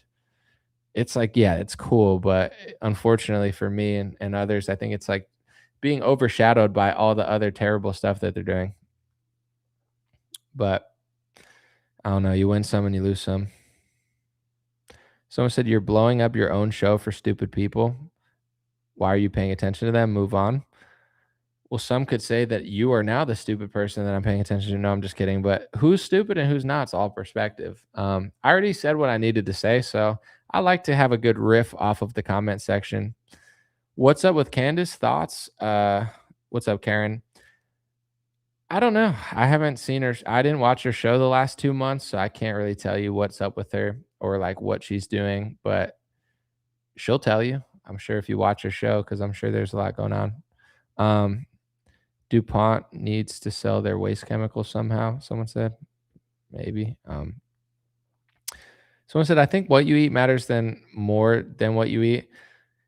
Yes, here's the like, no matter what the food pyramid says, what is our food? Like, what's in our food? If meat in America is not the same as meat in Europe, or they're spraying forever pesticides on our carrots, then a carrot's not even a carrot. So it's like the White House will say, look, we changed the food pyramid, but then they'll green light new pesticides that are forever, like they're destroying our food. And I don't really see it changing. So to me, I liked the thought of the food pyramid, but I'm more interested in them saying they're going to spray PFAs on our crops, which I think they did earlier this year. So, Anomaly, have you been watching Jake Shields, Base Dude?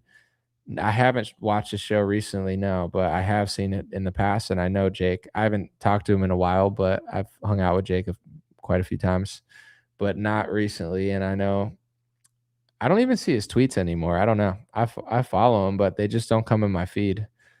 I hate to use the word shadow ban because I think it's like overused, but he might be being shadow banned because I used to see his tweets all the time, but maybe not. Maybe it's just like an algorithm thing.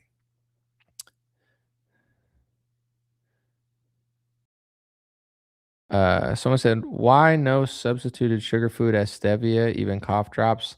I don't know. I'm concerned with the stuff they're spraying because then there's like no escape. So someone said, "Move on, bro." Everyone seems to be enjoying it. You're bugging, my guy. So we'll move on when we want to. Do I have a reading list? No, I don't. I'm kind of like sporadic with it. One of my goals for this year is to be a little bit more organized because I've been very unorganized, but I don't know. I always have so many things to do. So the thought of doing more, I'm actually going to shut down my Patreon on account soon and just, I don't know. I just don't do enough there. So I'm just going to shut the whole thing down. And if I ever have a better way of subscribing, I'll tell people, but I don't want to under deliver like I've been doing for my Patreon.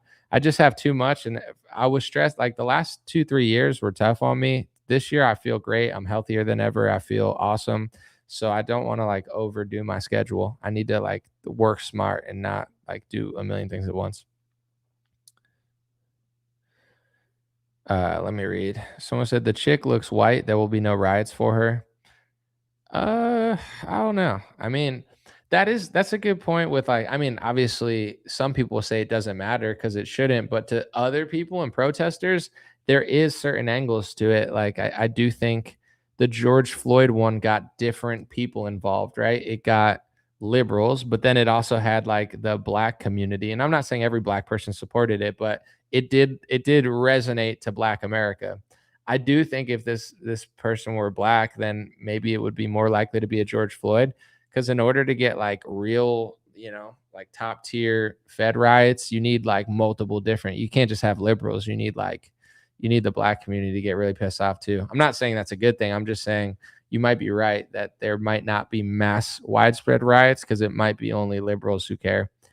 Maybe most black people are like, whatever, like keep it moving. Like, nah, this one's not resonating with me. Who knows though? I don't. This one seems the closest. This one has the most chance of like being a big left wing freak out. If I've seen like in the last 2 years or so, this is definitely the highest likelihood, but maybe not. We used to eat a lot more fruit, said somebody. Probably true. Um, Someone said comparing this to fentanyl Floyd on a video swallowing a marble of drugs during arrest compared to a woman being assassinated by ICE. Well, radical or whatever your name is, my guy. You have to understand when I'm making a comparison, I'm not trying to morally compare the two deaths and say which one was what. I'm more comparing the reaction to them. So, do you understand that? I'm not sitting here as a judge saying this death was worse than this one or this one was less justified or more. That the courts can do that. You could do that. You can get mad at that. I'm not getting mad at it. I'm just letting you know. I'm more like the psychology behind it. Will people freak out over it? I don't freak out. I'm not in the streets rioting. So it doesn't apply to me, but that's what we're talking about. If you can understand that. Someone said Irving exposed how the people who must not be named were major slave traffickers. Yeah, I mean, I don't really want to get into that, but I think this is why people like talking about this stuff more now is you could say white people did this, white people did that, white people bad, Europeans are bad. Like you could literally say anything about Europeans and white and no one cares. But the second that you say anyone else did something, including the people that start with J, they freak out where it's like, how come everyone can say that my ancestors did everything wrong in history, even though it's not true? But if we say that you even had a slight part in it historically, you freak out and say it's anti-Semitism. That's leading more people to wanting to research it and talk about it. So I could see it from both ways. Like, yeah, I get why you don't want people to say it and you don't want people to blame you. No one wants to be blamed. But for a lot of Europeans in America, our entire life has been everyone telling us that we did everything wrong. So if we start reading history and realizing, oh wait, it wasn't even like it wasn't just us, like we weren't the only ones doing it, or we weren't really even doing it that much, then they freak out because it's like everything in the present is based off of historical understanding. Like even if you listen to what people say in the comment section, they're constantly using historical references based off of what they learned about history. Most people don't want to think about anything. They're just like, so if you could point things out about history or anything that changes the narrative of what they taught you, then certain people really freak out about it because it's very important to their entire kind of like, you know, system. Like you can't allow people to do that because then the entire thing just starts becoming less legitimate in a way as far as like, well, you can't say that. We didn't do that. We're the victim. Okay, yeah, my bad. Sorry, forgot. Couldn't say that. Yeah, you've never done anything wrong. You're awesome. And then when you did what you did in that country where like tens of thousands of people died, like that never happened. That like you have to do that because it's like it's like a system of shields. Like everything they did ever was awesome and they're the greatest people ever and they've never made a mistake. Yet somehow throughout history, hundreds of people just didn't like what they were doing, but it's everyone else's fault all the time, including now. Even though now everyone has cell phones and cameras and stuff, and like most of the world is disgusted by what they're doing, it's not their fault. It's definitely your fault for thinking that. So they need to rig everything in order to stop you from thinking that. Makes sense, right? It's a crazy mindset to have, but there's lots of that going on in different ways. Uh, Someone said, "We the people are the enemy of our own government because they're bought and paid for." I mean, unfortunately, that's true, my guy. Like, I'll put that up because it's like it's not what I want to believe, but it does seem to be the truth. And I mean, Dan really showed that. Dan went to the deep state, went to the FBI, said he was going to beat the deep state, came out of the deep state, and immediately essentially just declares wars on people who don't like Trump as much as him. It's like that's a crazy thing to do. You know? Why not leave the deep state and then have that I'm mad at the deep, he's not even mad at the deep state anymore. He's mad at black pillars who aren't cat turd. When they say black pillar, they mean Thomas Massey, Marjorie Taylor Greene, Tucker Carlson, Candace Owens, like, and everybody's different. It's not like everyone's the same, but like Dave Smith, they'll call Dave Smith a black pillar. Dave Smith seems really happy. You know what I'm saying? Like, I don't think Dave Smith is a negative guy at all. You could say what you want about Dave, but he's not like black pilled. I don't see him as like, he seems happy in interviews. He's smiling. He laughs. He's not miserable. Someone who always looked miserable to me and now is MIA, pray for him, is Jordan Peterson. Like, Jordan Peterson never smiles. He never laughs. Have you ever seen Jordan Peterson laugh? I've never seen him laugh. I don't even know if I've ever seen him smile. He's miserable. And now he's like not here and he's facing issues. I'm not trying to be rude because I wish him well. I could see it. Like, there's, like when Dave Smith talks, he's like happy. He seems like he's like, I'm a nerd about this stuff. I love history. I like talking about foreign policy. Like, Dave Smith's having a good time. Jordan's like never having a good time. And I feel bad for him. I'm like, why is this guy so cursed or like miserable?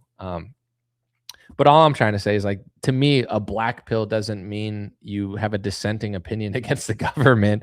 It's like, if you don't believe in the government, you hate life. Literally, no. And I'm sorry for being repetitive on this topic, but people have said it for 5 years now, 6 years now. They're like, you're so negative. I'm not negative. Even on my stream, sometimes I'll have on other people and they're way freaking out more than me. Am I freaking out about this stuff? There's not. Why are you going to freak out? Like, at the end of the day, and this goes for anybody of any group or whatever, at the end of the day, you just got to do the best version of yourself. And this is still a pretty cool country. But, if you're going to pay attention to politics, I just think it's good to pay attention and know what you're talking about. Why pay attention to politics for 10 years and be retarded? Like, it makes me happy to be able to say retarded again. I don't know if I'm going to get in trouble for it eventually, but I love that word. It's a great word. It's not a diss on people. You understand? Like, if you call someone dumb or ugly, you're like, are you talking about my ugly brother? And you're like, what? No. Are you talking about my dumb cousin? No. Only people do that with retarded. You use the word retarded and they're like, are you talking about this person standing on the corner? You're like, no. Why can't I use this word? Because it offends people who aren't even retarded. Like, it never made sense. So I'm grateful for small things. Someone said Jordan Peterson got destroyed by Groypers. I don't know what happened to him, but he never smiles. Someone said, keep up the good work, Anomaly. Thanks to all the bozos who turned in. To those Basie in the next one, thank you. Yeah, I mean, dude, it's been a big fight on my Facebook page, but they think I care. Like, I went from 1.7 million followers on Facebook to 1.5. I don't care. Like, I don't know. I've seen somebody, I think it was like DC Drano. He hit like 1 million followers on Instagram and he threw like a party with like a cake. And it's like, all right, bro, like, congrats. I mean, working hard is good, but you'll never see me like having a birthday party for my followers. I don't care. Like 1.7 million was great. 1.6 million was great. 1.5 million is good too. I mean, if it keeps going down, I mean, at a certain point, I'd like I'd like it to relax, but if it doesn't, I will, what should I do? Just lie or something so people like it more? It's like, I get it. People on Facebook like Trump more than they like me. I understand. Someone said, what you're doing is important. As long as you have trolls, you're doing the right thing. Your patience with the trolls has been epic. Stay strong. Thank you. Appreciate you. Nafisha. God bless you. Thank you. Never let a good crisis go to waste, said Hillary Clinton. I thought of a new I thought of a new quote for Donald Trump. You know how John F. Kennedy said, hold on, let me get the JFK quote because I don't want to mess this up. Quote. All right. JFK said, ask not what you could do for your country. Oh, sorry. I already screwed it up. JFK said, ask ask not what your country can do for you. Ask what you can do for your country. That's what JFK said. I think Trump's statement for the Don Roe doctrine, as he calls it, his new neocon regime change, it should be ask not what you hold on. Ask not what your country can do for you. Ask what you can do for Israel and my mega donors. That should be the quote. So ask not what your country can do for you.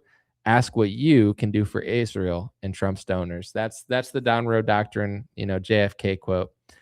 He's like, stop it, poor people. Stop being so poor. I'm poor. I'm poor. I can't afford taxes and groceries. What are you doing? Work harder for Israel, stupid. Come on. We got to start a new war for Lindsey Graham. Lindsey Graham's in the bathroom. He's like, oh, I've been waiting so long for this. It's like, how old is Lindsey Graham? Hold on. Lindsey Graham. He's 70 years old. He's single, and he just like creams his pants over war. He's a warosexual. He's like, oh, regime change. I've been waiting for so long. Oh my gosh. Excuse me, Lindsay, what are you doing in the bathroom of Air Force One? Are you doing that gay stuff? I only pretend to be against the gays for my Christian fans, but I actually love the gays. Look at Rick Grinnell. He's doing such a good job at the Kennedy Center. What are you doing, gay guy, in the bathroom? Oh, Trump, I'm just so excited. You and Marco Rubio are doing what I always wanted. Hurry up, Lindsay. The reporters are here. I don't need any gay stuff. We got to sign your Make Iran Great Again hat and be on our way. Make Iran Great Again hat. It's like, dude, this all happened so fast. Max Blumenthal said, he said, MAGA stands for Miriam Adelson's goals achieved, which is so true. That's what MAGA stands for. Sucks. Someone said Ari Emanuel owns the UFC now. He's owned them for a long time now. Yeah, I know that. But But to be fair, to give him credit or to give Dana White credit, I mean, they do allow fighters to speak their mind. So, any CEO that allows their people to like speak freely, I support that. So that's probably Dana. But if Ari, I mean, he clearly allows it. So I love that. I'm a simple guy, bro. I don't want everything. I'm not looking for Greenland. I don't want to own every news company. Like what I say doesn't come from jealousy or power. Ari Emanuel can own the UFC. That's fine. And the fighters can speak the truth. That's great. It's like, that's all I want. I just want people, you can be rich, you can own everything, but let Bryce Mitchell be a little bit crazy, and if they do that, then, it's a great thing. Like Bryce Mitchell gets to say what he wants and he doesn't get kicked out of the UFC. I love it. Did I see Avatar Fire and Ash? I was in it. Did you see the blue guy? The one blue guy that was like, hey, that was me, like way in the back. I don't know. Like at like 28 minutes and 35 seconds, if you watch it, there's like a little blue guy like, hey, what's up, bro? And that was me. I'm just kidding. I wasn't in the movie, but someone said, if the sanctuary cities would instead hold the people with detainers so ICE doesn't have to go out in towns and neighborhoods to find them, this wouldn't happen. Yeah, like I don't know the full story of why they're doing what they're doing, but not to be nitpicky, but I do support deportations, but I don't like how they're doing it. I don't like how they're posting about it. To be honest, I don't even know who's an ICE agent. Like I get ads on they think I want to be an ICE agent. Like they're like, we want you to be an ICE agent. I'm like, me? First of all, I don't want to be, but also could I just be an ICE agent? They just give me a gun and let me like raid a neighborhood. That doesn't seem safe, I mean, I guess what do you have to go through, like, police training or something? Like, you're a police officer? But it's like, yeah, they're just sending people in weird ways, and then they're like, "Shoot," I don't know. It's definitely getting weird. And then Trump's like, "Merry Christmas to the Grinch who stole illegal immigrants." Like, bro, chill out. Christmas time, first of all, should be about Christ, but it should be a time like I'm not asking people to take off, but we don't need like Mexican fat mom like memes in the Grinch saying she like stole our fraud money. It's like, relax, bro. It's Christmas. There's got to be a better way to deport illegals, but be like, listen, we're going to be really strong about it. We're going to deport millions of people, but we understand that there's some good people and stuff, but we got to do what we got to do. Not like the Grinch who stole the quesadillas. It's like, I hate, I hate their posting. I hate the way the White House posts. I can't stand it. If I can't stand it, most people don't like it. I'm just going to be honest. Like, I voted for Trump twice. I'm more conservative than Trump. There's an argument to be made that I actually am more hawkish on deportations than Trump, but I would do it ethically and just like not, yeah, tacky. That's a great word. Thank you, bro. It's tacky. It's very tacky. It's very corny. He's making up for underachieving by just acting like extra, like like evil about it, kind of. I don't know. It's weird. Someone said streamers follow and dox ICE. ICE doesn't stream it. I mean, they shouldn't stream it. Why? Like, what are they, streamers? They're trying to start a Twitch account. Like, just do your job. Can nobody like do their job anymore? Everyone's got to like film it. Hey, I'm Christy Noam. Oh, look, I just got a bunch of lip filler. I'm on a deportation raid. We're about to go get those big bad illegals who are stealing all your money. It's like, first of all, Christy, people who donated to you are probably also stealing my money and probably stealing more money because they're way higher level than like some random Mexican lady. But also, it's like, is Christy Noam? She needs to be at the door. She's like, hey guys, it's Christy Noam. I'm here with ICE. Look how good I look. Oh my gosh, I'm wearing a big, nice watch and I have really nice surgery. It looks really good. Or maybe I don't, but I don't know. But I'm here to deport the illegals and film myself doing it. Lady, you're not doing anything. You don't need to be there. You don't need to be filming it. I don't think ICE agents should have hair that looks like that. If I was an ICE agent, I'd tie my hair back in a bun or cut it off. Have some respect, We don't need you there looking like you're posing for Glamour magazine to deport ICE agents for people on. Nobody likes that stuff except for like boomers and like, I don't know, people that think that's cool. Like, why? Why are they doing that? People often criticize Christy for all the things she's done to her face, but I don't do that. I just make jokes because it's like funny, but I don't think I think she looks good. And to be honest, like if you look at older pictures of her, she looked, I guess it depends what you're going for. She just looked like a generic soccer mom, but now she kind of has like a sultry look.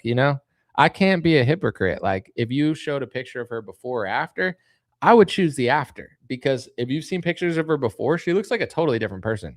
She looks like someone's like 60-year-old soccer mom that has like the lesbian haircut that's like, hey, hop in my minivan and we could go, eat grilled cheese at my house. And you're like, thanks, Mrs. Noam. That's how she used to look. She used to look like a soccer mom. But the new Christy Noam, she looks pretty good. But looking good is not what ICE needs to do. They just need to do their job. Not take selfies with her, in my opinion. But you don't want to be Christy Noam's puppy. You definitely don't. You definitely don't. Someone said you talk about boomers on Facebook too much. That's all I hear about. I'm sorry. I mean, if I could get my YouTube monetized as much as Facebook and I don't have to post on Facebook as much, you'll never hear about it again. But right now, like a large portion of my business model is posting on Facebook. So it's just my life. I'm sorry. I'm a part-time streamer. I'm a full-time Facebooker. What could I say? I apologize. It's just my life. You're living in it. So, maybe one day I'll be a whitewater rafting instructor and I'll talk about that. But for now, I'm going to be talking about Facebook.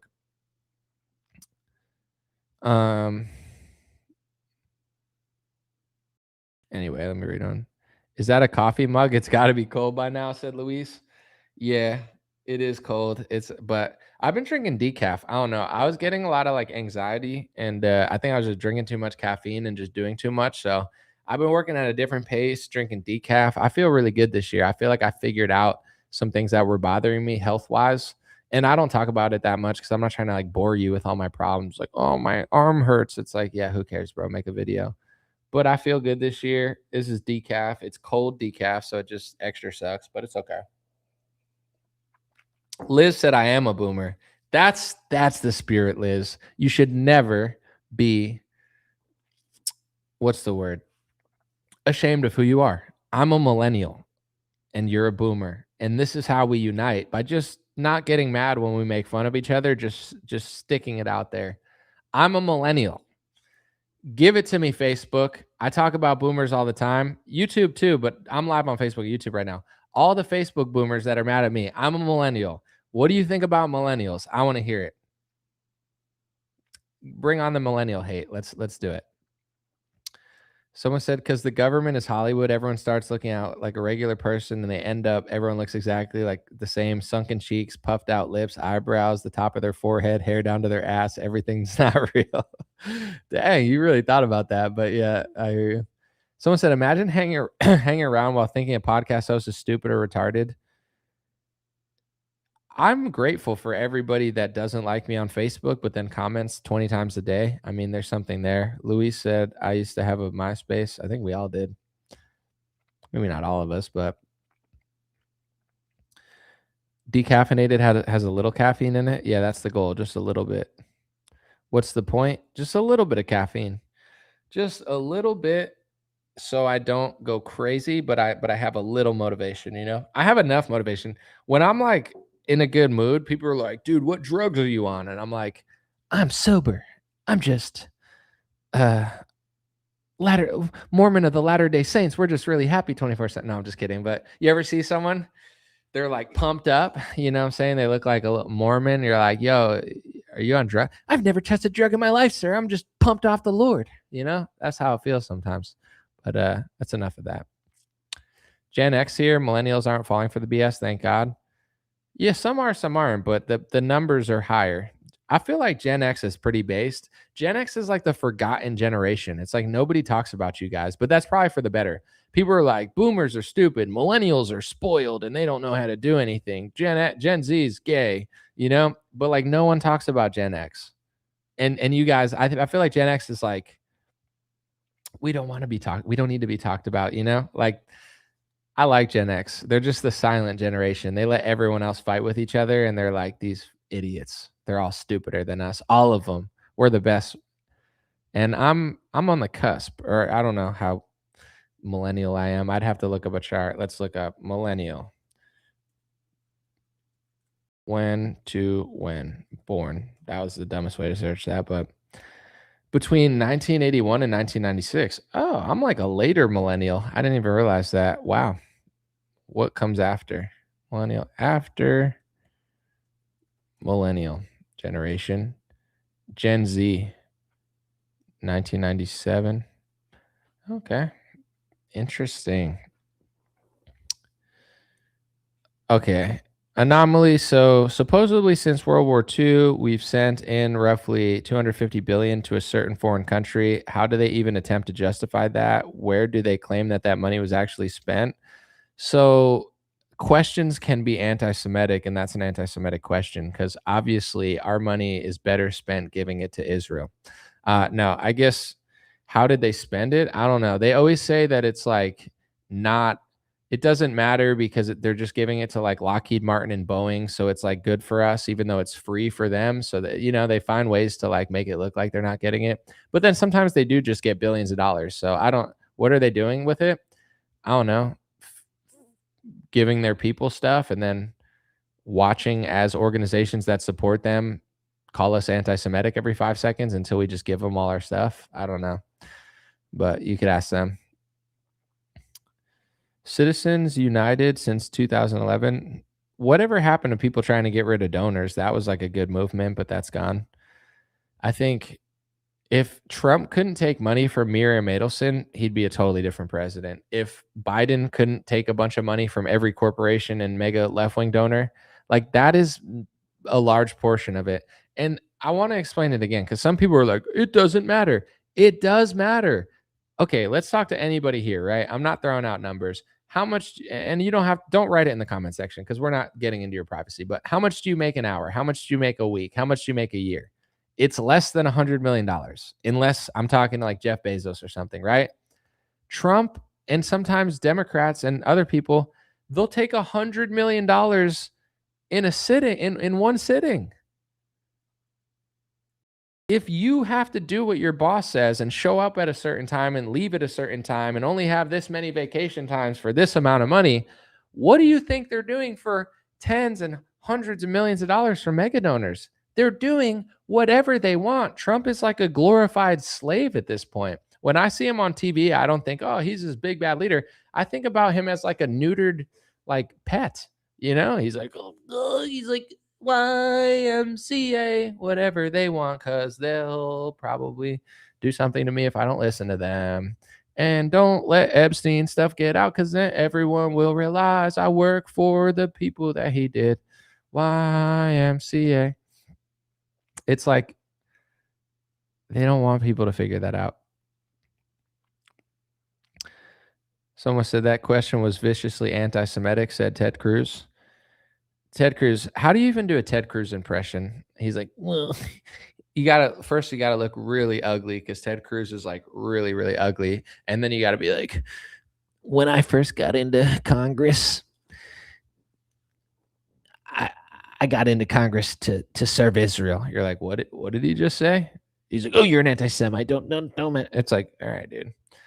I can't do a Ted Cruz impression because I'd have to take a shovel and just hit myself in the face with it.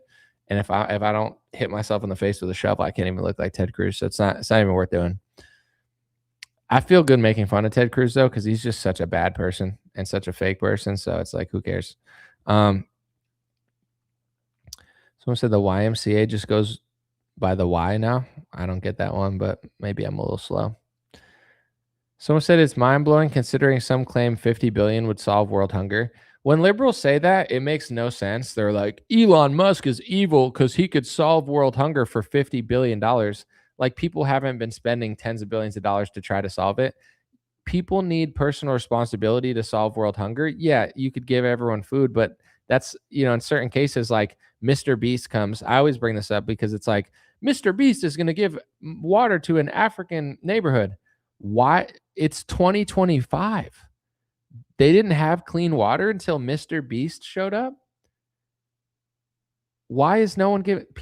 I think people are trying to do this stuff, but certain communities, they don't have the leadership or the government or the camaraderie to like keep the systems going. So then they fall apart again. Cause it's like at this point, why isn't a billionaire figured it out and given everyone clean water? It's the same logic of like, why is this neighborhood so much crappier than this neighborhood? Well, there's a few things that go into it, but also at a certain point, you have to maintain it yourself and you have to like want that. Not everyone builds the same things. Not everybody lives in the same things. You could walk into 50 different people's houses. Somebody's house is spotless. Somebody's house is dirty. Somebody's house literally is like so dirty. There's like, things growing in it and they don't even care. That's how humanity works as well. So I think that's part of the problem with world hunger and a lot of these things is like, we're treating everywhere in the world like everyone can do the exact same thing and have the results. How come you could give me a mansion, but my mansion would be dirtier than this person's? That's just the reality of it. So I don't know. Liberals are like, Elon could solve world hunger. He actually couldn't, though. Like, I don't know. There's other people with money that have tried to do a lot of stuff and it never works out because they just can't get certain people to like maintain it. You can't go to a certain country and make them do what you want them to do forever. You can give them money and they could waste it. They could steal it. The government takes it. This guy takes it. So it's not that simple. Like give someone money and they could get food. Even in America, like some people need food stamps. Most people don't. I don't know. I moved to Los Angeles with no money. I would say less than $1,000 in my bank account, like nothing. 2 suitcases, no car, nothing of value, no money. Yet somehow I never once needed to ask my parents for money. Never took government assistance, never took food stamps. I literally just worked and found jobs. And I don't even know how, but I just tried really hard. Sometimes, like, I'd lose a job, I'd have to find a new one. I always found a way to make money. I always found a way to pay rent. Yeah, I lived in Los Angeles for 7 or 8 years with no car. I took the bus to work, I took the train to work, I walked to work.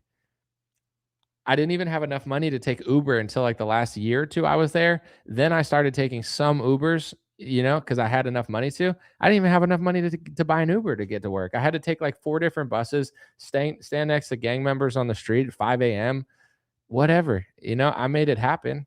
Uh what is everyone else doing? I don't know. Some people, like, they can't work and they can't move. I'm sure that's true to like a very small percentage of people, but I would guess like 90-95% of people on food stamps could find a job and work if they actually wanted to or do something. They're just exploiting the government. And there's other countries like that too. They just want money and this and that, but at the end of the day you have to, like, do something to sustain it. Someone said, "Damn, dude, I went hard in the paint for a long time." So I try to remember that because I don't want to be broke again. So I really want to do well this year and save up a lot of money because I don't want to go back to the streets. Not that I have to, but I don't know. I did bigger years business wise like a couple years ago, and then the last couple years they're good, but I don't know. It's like things have changed, and, like, now Facebook doesn't like long form videos, and now most podcasts are doing, like, sponsors. I would assume that most podcasts are making more money in sponsors than they are in ad revenue. If you've noticed, I don't even do sponsors. I don't even promote my own hats most of the time, dreamrare.com. I don't know why. I don't, I guess I just don't care that much. Like, eventually I'll care more, and maybe I'll get some sponsors or something, but for now I got to get my numbers up on YouTube before. And but then also people offer me, like, crappy products and I just say no. Someone said, "Don't want to be broke or broken." Well, both. That sounds like a country song. I don't want to be broke or broken by you. She broke my heart in my truck into two. I swear I had so much soul in my heart in my shoe. That's why, baby girl, I love you. Dude, you didn't hear that new song by Morgan Wallen? It was sick, dude. It was like Kenny Chesney concert, dude. Sheesh. How it went. It was nuts, dude. I was like, I'm trying to find my least favorite country song. I heard it. I like country, by the way. I'm not making fun of it, but I like old country. I like Garth Brooks, Alan Jackson, that type of country. Even like Rascal Flatts, even the Dixie Chicks before they got soft and changed their name to the Chicks. But new country, I heard a song playing and it said, "God made you, no, God made man, man made truck, truck made a way to come and pick you up." I was like,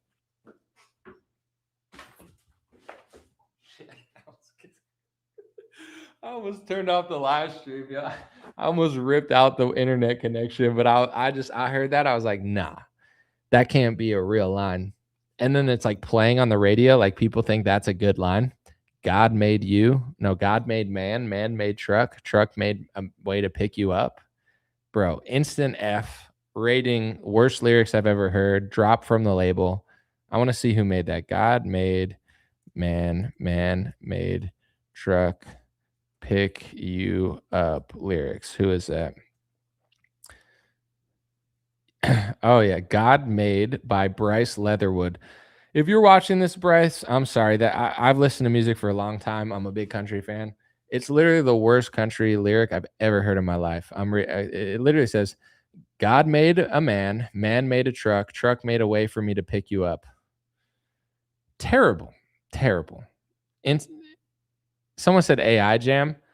It probably was. I mean, if it wasn't written by AI, that human, whatever human wrote that should be sent to Guantanamo Bay. If it was AI lyric, then wouldn't be surprised. But if that was a human that sat down and wrote that, that's like in my America, it's a lockupable offense if lockupable is even a word. God made you Someone said Garth Brooks is not old country, it's goy slop. What's wrong with you?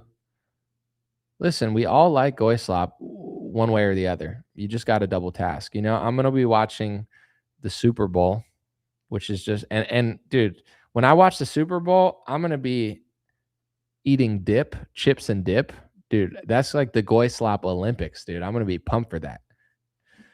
But, we double task and then we're like, yeah, I'm above that, but today I'm not. So with Garth Brooks, he's got some bangers. Blame it all on my roots. I tied up my boots and ruined your black tie affair. Banger. I got friends in low places. That is very sloppy, but it's one of my karaoke songs. Let me have my fun. Someone said Garth Brooks is a serial killer. I'd never heard that. Are you just making that up? Thunder Rolls. Yeah, Garth Brooks has a lot of bangers. So does Alan Jackson. So does George Strait. I mean, like old country, like back in the day. I'm not mad at them. They're like the classics, but I listen to like 80s, 90s, and today, as the radio would say. Someone said Miga prefers Nicki Minaj. Dude, that was crazy. Like her on stage, she was not ready for that. Didn't she call JD Vance like an assassin or something? And then she was like, "Ooh, I didn't mean to say that." I was like, "She." Country music slaps. I like all music except for like really heavy death metal. That's the only genre I don't like. When they're like, "Wah!" I don't like that. But I like country. I like rock and roll. I like rap, obviously, but not new rap. But I mean, some new rappers. What can we do to fix this? What are we talking about music or are we talking about politics? What can we do to fix politics? I'm going to run for office, and that's the only way to fix politics. You have to give me all your money, and then I'll fix all your problems. So sometimes people say, Anomaly, you can't talk about it if you don't run for office. I can't report reality if I don't run for office. Even if I ran for office, like that would only do so much. I don't think like one person in Congress can change everything, but if enough people pay attention, then Congress can reflect the people paying attention, but it's like, I'll run for governor of California. Give me millions of dollars and I'll fix all your problems. Just give me the money. I'm going to get really famous. I'm going to run for office. I'm going to lose. And then I'm going to write a book and I'm going to grift off the fame. I saw Vivek Ramaswamy recently. Like a month ago, he was like, if you can't handle the comment section, then you don't deserve to be a leader. And then he like wrote a Wall Street Journal op-ed, and he's like, I'm taking a break from Instagram and X to really focus. And it's like, focus on people not making fun of you in the comments because nobody likes you. Sure. Sounds good. That was funny to me though. I mean, dude, I don't know. Vivek is just such a fake guy to me. I feel like everyone's figuring it out, so it's interesting, but yeah, that was funny. All right, one or two more, and then we're gonna end this live stream. I never even really wanted to come live today, but I've been doing laundry and stuff, and I just haven't been doing that much anyway. So I was like, might as well work rather than pretend like I'm gonna clean my house and not really. Stranger Things is based on a true story. I've never seen it. I've just heard about it. Someone said the shooting in Minneapolis is only less than a quarter mile from the George Floyd death. What are the chances? Why give the haters attention? Who's hating? I don't even notice. Is that happening? I just like to read the comments. I'm not going to be like, "Oh, it's a hater. Don't read that one." I just go with the flow. I mean, if it's like super egregious or something and rated X or something, I'm not going to read it, but someone said, Anomaly, you are retarded. Thank you, John. Appreciate your support. God bless, brother. See, I don't even see any haters. It's just a bunch of fans. Someone said, Vivek is a joke. I really want him to leave our country.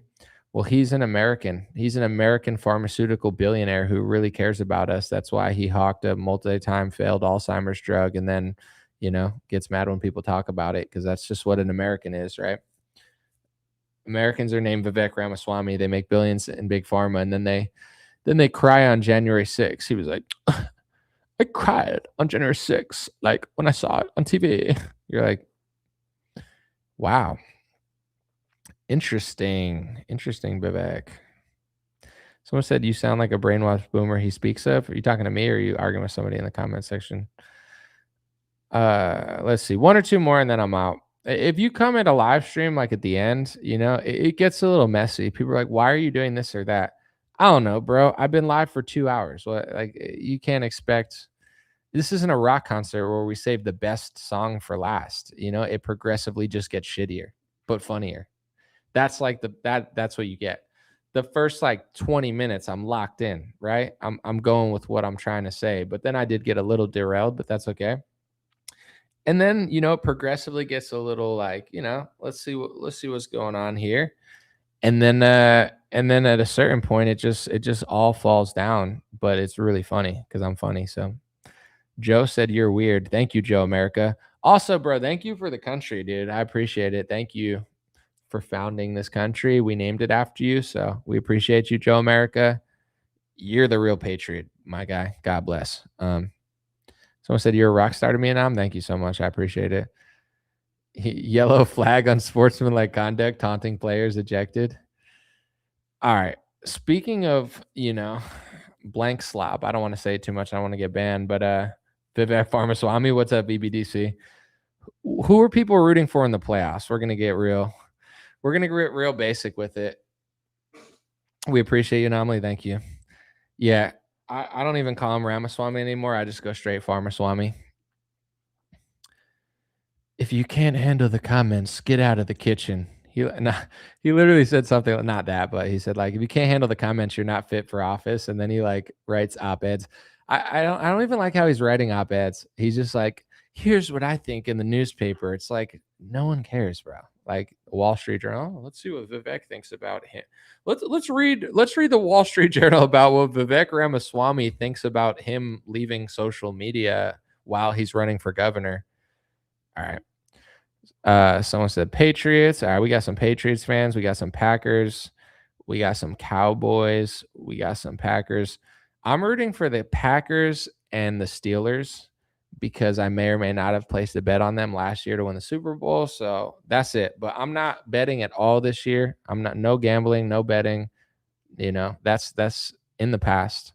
I did actually really well last year, though. I was like crushing, but I don't want to spend any time on that. But I'm going Packers and Steelers. I like the Giants, but they suck and they're not in the playoffs.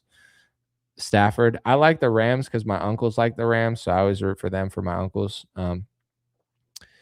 Farmer Swampy, that's a good one too. Vivek's name has so much opportunity to like, you could say like Vivek Farmer Swampy. You could say Farmek. Nah, that Farmek Viviswamp. Farmek Vivis. I don't know. I already lost it. Anyway, I had other ones. Indiana in the college playoffs. Okay. Didn't the best team win? Like the Ohio State lost already? I'm sorry. They lost, not won. 49ers, Packers, Patriots. All right. Bet on DJ Mack. I'm not betting at all this year. I am no betting. And I did well. I actually did well in sports betting last year, but I don't even want to spend any time. I'm trying to like lock in. I'm not playing any video games this year. I haven't yet. That's my goal. I don't play that many video games, but I play a little Rocket League. I like that game. None of that. I'm trying to totally lock in and totally just block out anything that's like not, but for now, the Packers and the what was the other team? Oh yeah, the Steelers. And the Steelers, dude, that was a crazy win. No, probably nobody wants to hear me talk about this, but I do love sports. Everybody was blaming the kicker of the Ravens game because he missed a kick, but it was a 44-yard field goal. Obviously, kickers make that most of the time, but it's not like everyone was like, "Oh, he blew the game." It's like, dude, 44-yard field goal is not a guarantee. I thought the coach should have like ran the ball or could have done something to help his kicker. He took a knee and made it even further. I thought that was weird watching the game because I wanted the Steelers to win. So I was like, oh, they're going to like get even closer and like kick a field goal and I'm screwed. But then he like kneeled and backed it up to put it in the center. And I was like, I don't know about that. It's not a close field goal. So, and then he missed it. And everyone's like, screw that field goal. Dude, it wasn't like a 20-yard field goal or 30-yard field goal. It's 44. So I love seeing the Steelers win that one, but I feel bad for the kicker. Obviously he blew it, but the coach could have helped him out a little bit, I thought. Nobody was saying that. That's the sort of thing that makes me want to be like a sports commentator. If no one's saying that and everyone's saying the same thing, I'm like, how does no one see that angle of it? Yeah, he missed, but it's not all his fault. There could have been other things. Yeah, there's a whole game. They're just blaming the kicker, but for obvious reasons. Someone said, I haven't played video games on my own game system for months. I only play a little bit, like, but then it turns into like 3 hours, and I'm like, what am I doing with my life? So I'm cutting it all out. I'm trying to cut out all the bad habits this year, but we'll see. Maybe it's like new year, new me, and then I just do it in 5 days or something. We'll see. It's January 7th. Let's not get too excited. Yeah, I'm not trying to be the person at like Lifetime Fitness or like freaking like, LA Fitness or whatever. And you're like, new year, new me. I'm going to crush it every day. And then like February comes, you like don't even show up anymore. They're like, where's that guy again? They're like, oh, yeah. He was one of those January fakes. Just, I walk into the gym. I'm like, what's up, Patriots? What are we doing out here? We're all getting fit. I'm gonna come to the gym every day. I'm gonna write a journal. I'm gonna eat arugula in the morning. And they're like, "Is this your first time at this gym?" I'm like, "Yeah, I just signed up, but you'll see me a lot. I'm gonna be a mainstay here." And then like 4 days later, I'm just, oh, sorry, I couldn't make it. I actually canceled my subscription. I don't think I'm gonna be able to come anymore. I'm just eating Cheetos. I just read a comment that I'm not going to read aloud because that was for sure the weird. Not only is that the weirdest comment that you just wrote, but that's the weirdest comment I've seen all year. I'm not going to read it, but may God have mercy on your sick soul. Someone said Rocket League go live. Nobody wants to see me stream video games. I don't think that's a thing that anyone wants to do. Nor do I want to do it. I don't. I don't. I think I need to do something else besides become a video game streamer at this point. Um, Someone said, seems like all the gyms are closing or don't stay open long. I don't know. I mean, there's got to be some 24-hour gyms. It depends where you live, but I feel like there's always like at least one that stays open late. Play voice controlled video games while working out in your gym. You want me to put a Neuralink in my head? I'm sure that'll go over well. Yeah, dude, I'm a streamer. I work out, but then I also stream video games because I implanted a Elon Musk chip in my brain, so I play games with my brain back home while I'm here. It's like, anyway, yeah, I gotta go, bro. Nice talking to you, man. Is that the world we're gonna live in? Trump posted an AI song in a video of like Tampon Tim. It's kind of funny, I'm not gonna lie, but I was like, imagine going back 10 years and being like, artificial intelligence is going to make songs and then they're going to make fake videos and then the president of the United States is going to post it on Twitter. Like you're like, what the you know what I'm saying? I'll play the Tampon Tim song. It is kind of funny to be honest, but like I hate liking AI slop because it's like darn it, but I wouldn't even say I liked or disliked this. It was more like it was more just like it felt like revolutionary. Sorry, I said like 1,000 times, but the White House is tweeting out a song that somebody made with AI. Ready? Here's a song.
Yeah, I mean, oh, you guys couldn't hear it at all. So, oh, there's no sound. Sorry, my bad.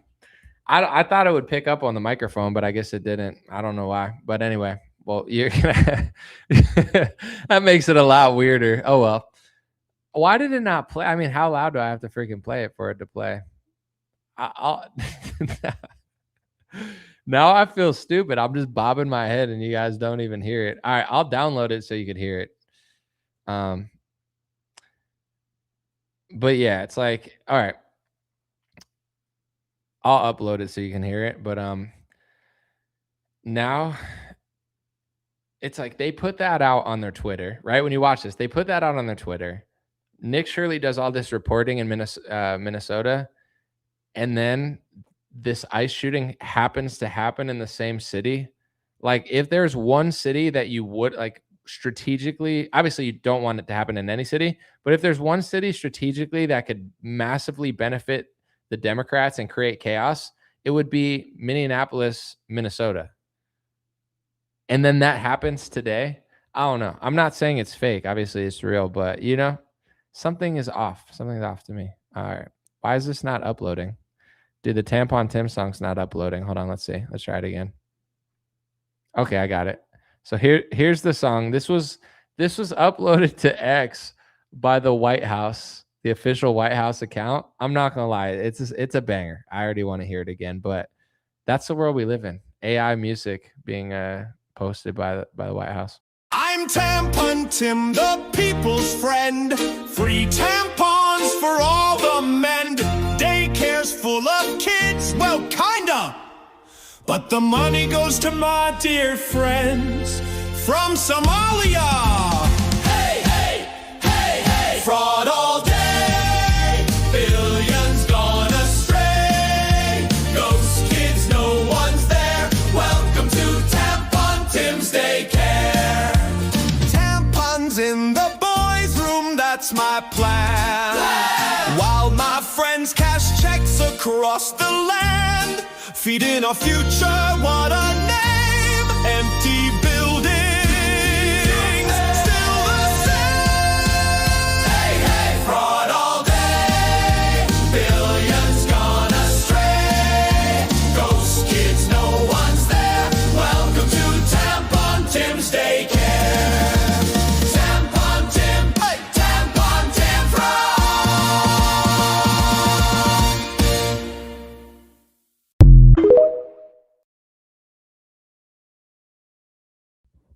Yeah, so that was it was pretty funny. I'm not gonna lie, it's a banger. But that was posted to the White House's X account, and then just yesterday, and then today that happens, and now they have political ammunition essentially, and then Trump. I'm gonna repeat this because I mean I'm gonna leave in a minute, but this is the part that made me want to go live. I'm not kidding. Like the whole situation, obviously, like maybe I would have done a video on it tomorrow or something, but when I saw Trump say this, I'm like, what is he talking about? Like, why would you post this? He said the ICE officer who seems to have shot her in self-defense, right? I understand what he's saying there. He said, based on the attached clip, it is hard to believe he's alive, but is now recovering in the hospital.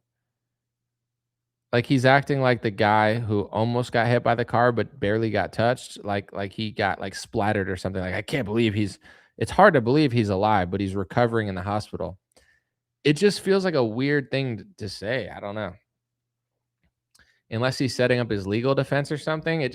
Nothing about this seems that organic to me. I don't know. It's just like this happened and this person did this and this person stood there, but then that they stood in front of the car and then they did that. And then now Trump's acting like they got hit really hard when they didn't, and now Tampon Tim saying this and Jacob Frey's like, get the F out of here. And then people are in the streets rioting. Maybe that's just America. These things just happen all the time, but what are the chances it happens in the city that I can't pronounce properly? Minneapolis. I'm adding an N. Someone said, so are you against anyone calling people the N-word or nah? Huh? What? What does that have to do with anything? Am I against people calling people the N-word?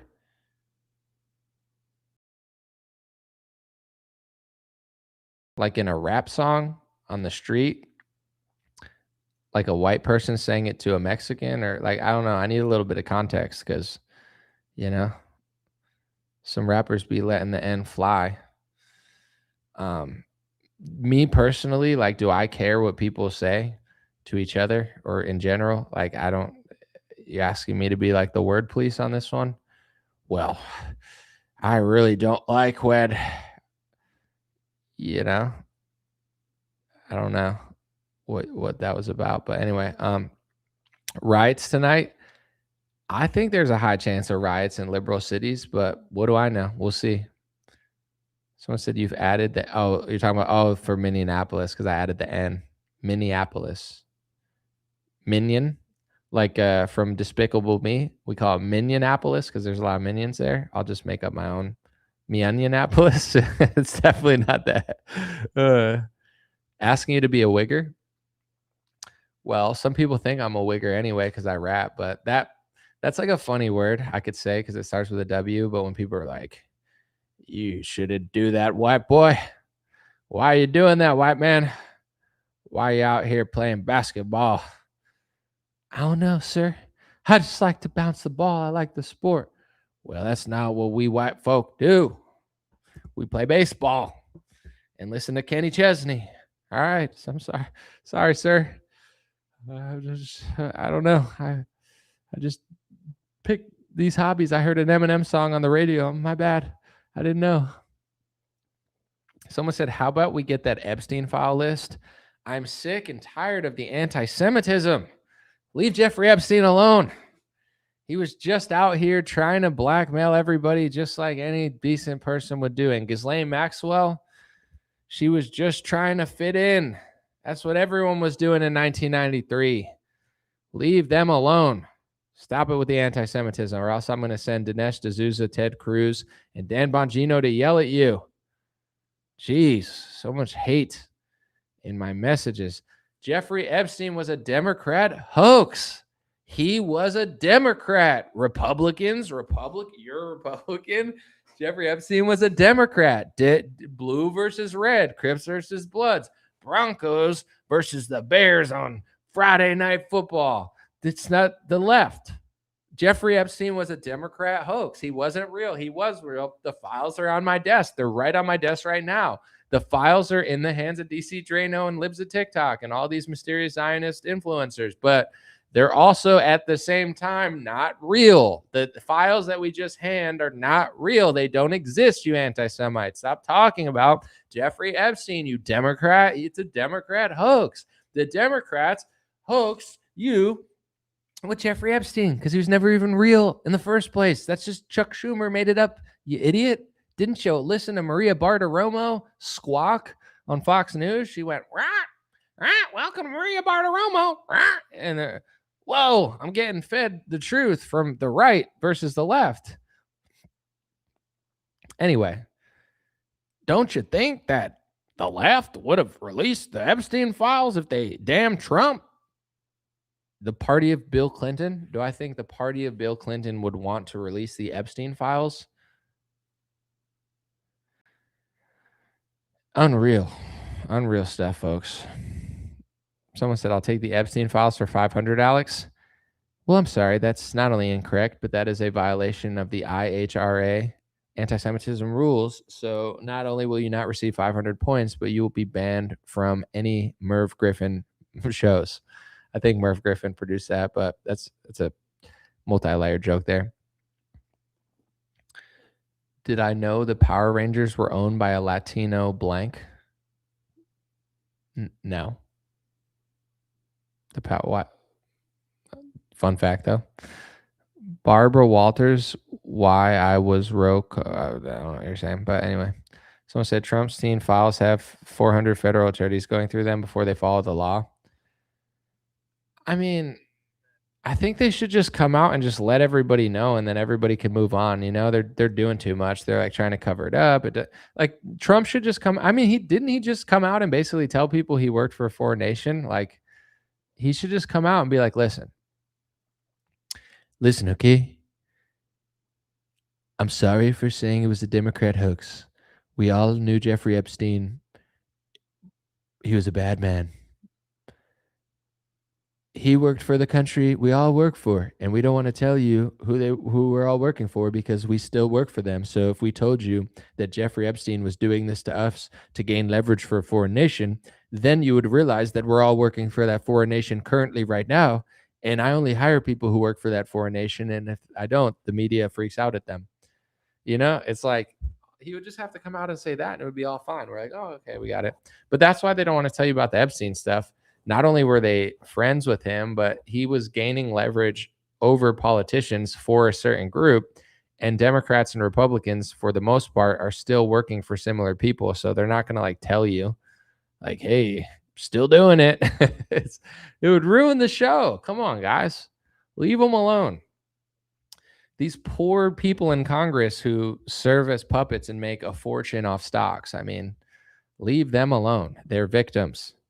Nancy Pelosi is a victim with a huge bank account. Her bank account's so big it hurts her.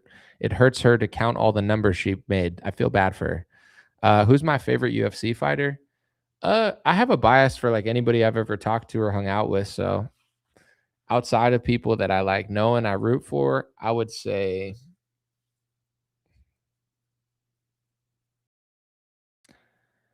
I don't know. It's been a while since it's been off air. You gotta like I like anybody who wins a lot, but oh, you know what? I'll say this. My favorite fighter that I don't know at all, that is just awesome. I like Yuri Prohashka. Yuri, I love his attitude. I love his personality. I love how zen he is, and he never has a boring fight. Like I love Yuri Prohashka in a normal fan way, not like that. You weirdos. I was gonna say no homo, but I didn't want to lose my bank account, so I was like, if you say that in the NBA, if you're like no homo, they like fine you. They just steal your money. They're like, what did you just say? Give me your money. It's pretty crazy. But yeah, Yuri Prohashka. There's no sound now. All right. Well, I think it's time to end the show anyway. It's been too long. Appreciate you guys. God bless you. God bless your family. God bless America. God bless the world. Thanks for being here. And I will plug my hats and stuff. I got these hats. We got black hats, dreamrare.com. You already see right here. God is great. Sorry, this is not really professional because they've just been sitting here, but you got the American flag. They're made in America. Can you even see that? Oh, it's the camera's over there. I forgot. Well, it's like a little bent, but yeah, see. Made in America hats. God bless. God is great. Black hats. We got these white hats. And then also we got black beanies and blue beanies. If you're into that sort of thing, you freak. No, I'm just kidding. But yeah, if you're into that, we got it. What do I think of the Anthony Joshua situation? No, I don't think it was the Illuminati. I just think he went to Nigeria and his friend seemed to be driving recklessly. I mean, I'm not mad if anybody has a theory about that, but I don't know. I think the guy was driving too fast, but peace out, Bob Ross. Peace out. All right. Appreciate you guys. God bless you. And let me know what you think. Real quick, like I'm going to only do these live streams once in a while if I really want to go live. And not that I'm going to stop doing them, but I really want to do better journalistic reports this year. And sometimes they do better, sometimes they don't, but I just think they're better. I think it's like a better product. So if you go back, I have two videos, one about Megyn Kelly, one about Venezuela, but they're both about Venezuela. They're both like news reports. The Venezuela one's a little longer. The Megyn Kelly one is shorter, but it's jam-packed with way more information than just Megyn Kelly. So I'm going to do a lot more of those now. And I'm hoping that over time, my YouTube channel will do better because I'm doing more consistent high-level content. But I love the live streams. I have a lot of fun just messing around. But it's obviously not ideal for someone to listen for 2.5 hours and listen to me mess around for 45 minutes. But I have a good time, and I think everyone else enjoys it. So I'm not going to stop doing these live streams, but instead of doing like 95% live streams and just messing around for the entire year, that was fun last year. But this year, I want to try to do at least like more than 50% like journalistic news report videos. And I think those are like the bread and butter. And also, I mean, I think the camera looks good now, but it's like attached to a live stream thing. I could use the camera without the live stream thing, and it just looks even cleaner. So appreciate you guys. God bless. And I'll be back soon. I have my light working too. For a while, it was so dark in here because I hate like the light in my face. But at a certain point, it was getting too dark where like no one could see anything, and it looked like I was like reporting in the middle of the Amazon. And I was like, I guess I'll just spray the light in my face for you guys again. That's fine. Is this AI? No, this is not AI.